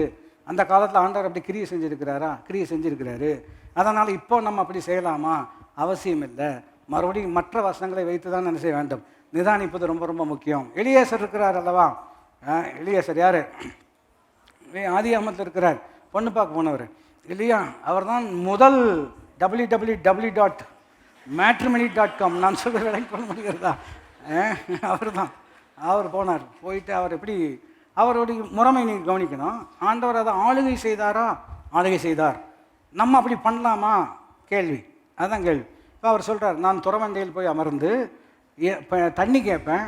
எந்த பொண்ணு எனக்கும் ஒட்டகத்துக்கும் தண்ணி கொடுக்குறாங்களோ அந்த பொண்ணு தான் அப்படின்னு சொல்கிறார். வாட்சுதான் வாட்சது. இப்போ நீங்கள் என்ன பண்ணுறீங்க அப்படின்னா, ஆராதனை முடிஞ்சதுக்கப்புறம் நான் பஸ் ஸ்டாண்டில் போய் நிற்க போகிறேன், நான் ஒன்றுமே சொல்லலையே. அப்போ நீங்கள் நல்ல கற்பனையில் தான் இருக்கிறீங்க. நான் பஸ் ஸ்டாண்டில் போய் நிற்க போகிறேன். எந்த பஸ்ஸு எனக்காக நின்று என்ன ஏற்றிக்கிறாங்களோ அந்த பஸ்ஸில் நான் என்ன செய்வேன்? ஏன்னா எலியேசரை அற்புதமாய் நேர் வழியில் நடத்தினார். இது ஃபாலோ பண்ண முடியுமா? முடியாது. ஏன் முடியாது? எலியேசர் பாவம். நான் சொல்ல வேலைக்கு அவருடைய நிலைக்கு ஒரு முறைமை கையாளுறார். அதே நம்ம ஃபாலோ பண்ண முடியுமா? முடியாது. அப்போ நம்ம என்ன ஜோம் பண்ணணும்? அதுக்கு தான் வசனம் இருக்கிறோம் இல்லையா? எபேசியர் 5ஆம் அதிகாரம் கடைசியில் வாசி முடிக்கலாம்னு நினச்சேன். டைம் ஆயிடுச்சு. நான் சொல்லணும் புரிகிறது தான். அப்போ எலியேசர் அப்படி ஒரு ஹேண்டில் பண்ணுறார். யோனா இருக்கிறார். அவருக்கு தேவ சித்தம் செய்வதே விருப்பம் இல்லை. அவர் ஆப்போசிட்டில் தான் போகிறார். போகும்பொழுது சர்க்கம்ஸ்டான்ஷியல் ஃபேவரபுளாக இருக்கிறது, சூழ்நிலை சாதகமாக இருக்கிறது. போனால் கப்பல் இவருக்காக வெயிட் பண்ணிட்டு இருக்கிறது. டிக்கெட் வாங்க போனார், டிக்கெட் கிடைச்சிருச்சு. டிக்கெட் வாங்குறதுக்கு காசு கிடைச்சிருச்சு. இதெல்லாம் வச்சு பார்க்கும் பொழுது நீங்கள் என்ன முடிவுக்கு வர்றீங்க? உங்களுக்காகவே கப்பல் காத்திருக்கிறது, உங்களுக்காகவே சீட்டு வைக்கப்பட்டிருக்கிறது, உங்களுக்கு சீட்டு வாங்க பணமும் கொடுக்கப்பட்டிருக்கிறது. இதையெல்லாம் வைத்து பார்க்கும் பொழுது உங்களை அதிசயமாய் இல்லை, நான் சொல்கிறது விளங்கிக் கொள்ள முடிகிறதா? அவருக்கு சித்தம் செய்யலை, சித்தம் செய்யணும்னு விருப்பமும் இல்லை. ஆனால் எல்லாமே எப்படி வருகிறது? கைகுடி வரும். அப்போ கைகுடி வர்றதுனால சித்தம்னு சொல்ல முடியுமா? பாஸ்டர் இது வரைக்கும் நல்லா தான் பிரசங்கம் பண்ணிங்க, அனுப்ப போகிற நேரத்தில் இப்படி குழப்பி அனுப்புது உங்களுக்கே நியாயமா? இல்லை, இது குழப்பறது இல்லை. சிலர் அப்படிப்பட்ட எண்ணத்தோடு வந்திருக்கிறீர்கள் இல்லையா? எல்லாம் சாதகமாக இருக்கிறது இல்லையா? நான் கடன் கேட்டோன்னு கொடுத்துட்டேன், கேட்டோன்னு கொடுத்துட்டாங்க. இதுலேருந்து என்ன தெரியுது? கர்த்தர் வாய்க்க பண்ணுறாரு. உங்களை எங்கே கை நாட்டி வைக்க வச்சுருக்காங்க தெரியுமா? இதுலேருந்து என்ன தெரியுது? நான் சொல்ல புரிகிறதா? இல்லை, அப்படியெல்லாம் நம்ம யோசிக்க முடியாது. எவர்கள் பரிசுத்த ஆவியினால் நடத்தப்படுகிறார்களோ அவர்கள் தேவனுடைய, உங்களை குழப்புகிற தேவன் அல்ல. நீங்கள் குழம்ப வேண்டிய அவசியமும் இல்லை. நம்ம பைபிளை கவனிக்கிறோமெல்லாம் மறுபடியும் ஆதியாகமம் 16ஆவது அதிகாரத்தில் இருக்கிறது. இந்த சாரால் மறுபடியும் ஒரு அட்டம் பண்ணுறாங்க. அவங்க எப்படி இருக்கிறது என்றால், எனக்கு பிள்ளை இல்லை இல்லையா, ஆகினால அவங்க யூஸ் பண்ணுற வார்த்தை டைம் இல்லாதனால நீங்கள் நோட் பண்ணிக்கலாம். ஒருவேளை இவள் மூலமாக என் குடும்பம் கட்டப்படும், ஒருவேளை, அதை தான் அண்டர்லைன் பண்ணணும். என்ன வேலை? ஆங்கிலத்தில் மேபி மேபி மேபி இல்லையா, maybe this might work, maybe this will work. இதன் மூலமாக குடும்பம் என்ன செய்யப்படும்? கட்டப்படும்னு ஒரு ஐடியா கொண்டு வர்றாங்க. ஆபிரகாமும் அதுக்கு ஒத்துழைக்கிறாரு. அன்னைக்கு ஏற்பட்ட ஒரு பிரச்சனை தான் இன்னைக்கு வரைக்கும் என்ன செய்கிறோம்? இந்த பிரச்சனை என்னைக்கு தீரும் என்று சொன்னால், இயேசு 2ஆம் வருகையில் வந்தால்தான் இந்த பிரச்சனை என்ன செய்யும்? தீரும். அப்போ மறுபடியும் இன்னொரு கோணத்தில் கவனிக்கிறோம். அப்போ அந்த பையனை கர்த்தர் ஆசீர்வதிக்கலையா? அவனை பெருகு பண்ணலையா அப்படின்னு கேட்டிங்கன்னா, இஸ்மவேல் உமக்கு முன்பாக பிழைத்திருப்பானாக ஆண்டவர் சொல்கிறாரு. அவன் கட்டாயம் பிழைத்திருப்பான், நான் அவனை ஆசீர்வதித்து அவனை. அப்போது தப்பான வழியில் போனாலும் ஆசீர்வதிப்பாரா அப்படின்னு கேட்டிங்கன்னா, மறுபடியும் எப்படி கன்க்ளூட் பண்ணலாம்? இவர்கள் தவறு செய்திருக்கிறார்கள், தவறு நடந்திருந்த பொழுதிலும் அதனுடைய விளைவை கர்த்தர் ஆசீர்வதித்திருக்கிறார் என்று சொன்னால் என்ன செய்யலாம்? அதான் நம்ம யோசிக்கிறோம் அல்லவா? இப்படி நடந்திருக்கிறது, இப்படி நடந்திருக்கிறபடினால் நீங்கள் தவறு செய்ய வேண்டும் என்று வேதம் போதிக்கவில்லை. தவறு நடந்திருந்தாலும் கர்த்தர் கிருபையாக உதவி செய்கிறவர். புரிந்தால் கை உயர்த்தி ஆமேன் என்று சொல்லலாம். இது தவறு செய்யுங்கள் என்று சொல்வதற்கல்ல. கடந்த காலத்தில் சத்தியம் தெரியாததுக்கு முன்னாடி, ஆண்டவரை தெரியாததுக்கு முன்னாடி தவறான தீர்மானங்களெல்லாம் நான் எடுத்துட்டேன். அதனுடைய பாதிப்பை இன்றைக்கும் நான் என்ன செய்கிறேன்? உணர்கிறேன். இதை அப்படியே இழுத்துட்டு போய் இன்னொரு பாருங்கள், கஷ்டமான சூழ்நிலையில் என்னை விட்டுருமோ அப்படின்னு எனக்கு பயம் வந்துருச்சு அப்படிங்கிற ஒரு நிலைமையில் இருப்பீர்கள் என்று சொன்னால், தவறு நடந்திருக்கிறது, பாவம் பெருகின பொழுது கிருபை அதை பார்க்கிலும் பெருகுகிறது. அந்த வசனத்தினுடைய அழுத்தம் என்னவென்று கேட்டால், நீங்கள் பாவம் செய்யுங்கள் என்பதற்காக அல்ல, செய்திருந்தால் கிருபை அதை பார்க்கிலும் பெரிதாக இருக்கிறது. அப்போ என்ன சொல்வேன் இல்லையா? இப்படி சொல்வேனோ இல்லை, இப்படி தான் என்ன செய்ய போகிறேன்? சொல்ல போகிறேன். வசனத்தை வாசித்து ஜெபிக்கும்படியாக இருக்கிறோம். எளிய எபேசியர்கள் நிருபம் 5ஆவது அதிகாரம் நாம் வாசித்து எல்லாரும் இணைந்து ஜெபிக்கும்படியாக இருக்கிறோம். 14 நம்ம வாசிப்போம். ரொம்ப ஸ்பிரிச்சுவல் ஸ்லம்பர் இல்லையா? ஆவிக்குரிய ஒரு மந்த நிலைமையிலிருந்து வெளியில் வரணும், சிந்திக்கணும்.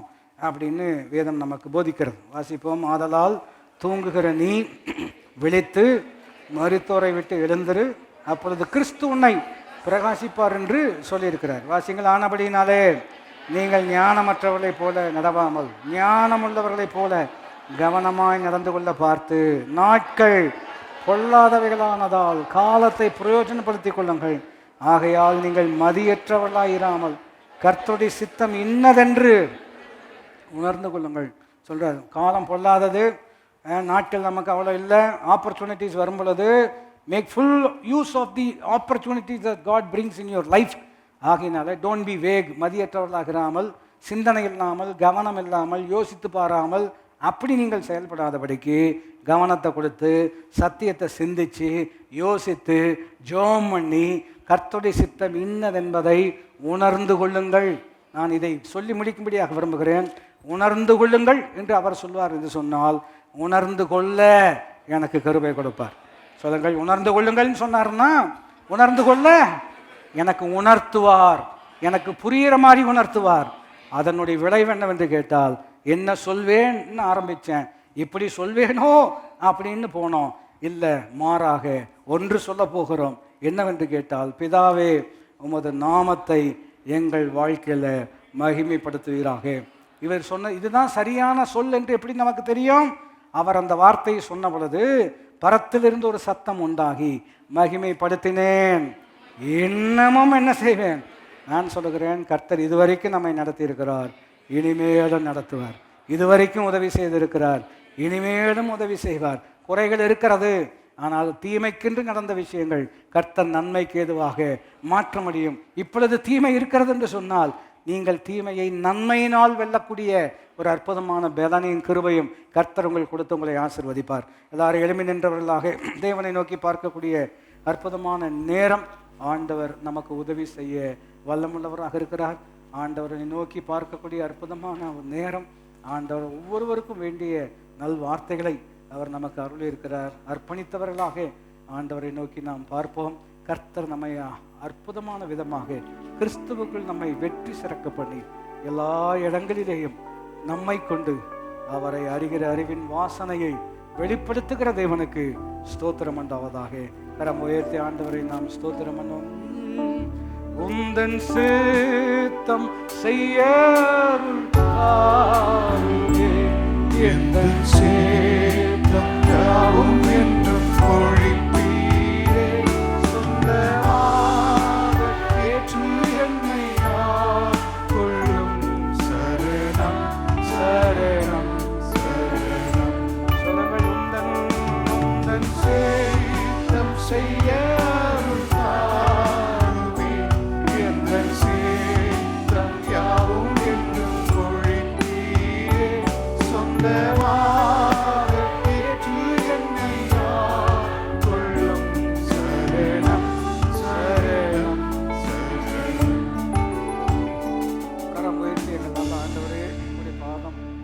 பணிகிறோம்.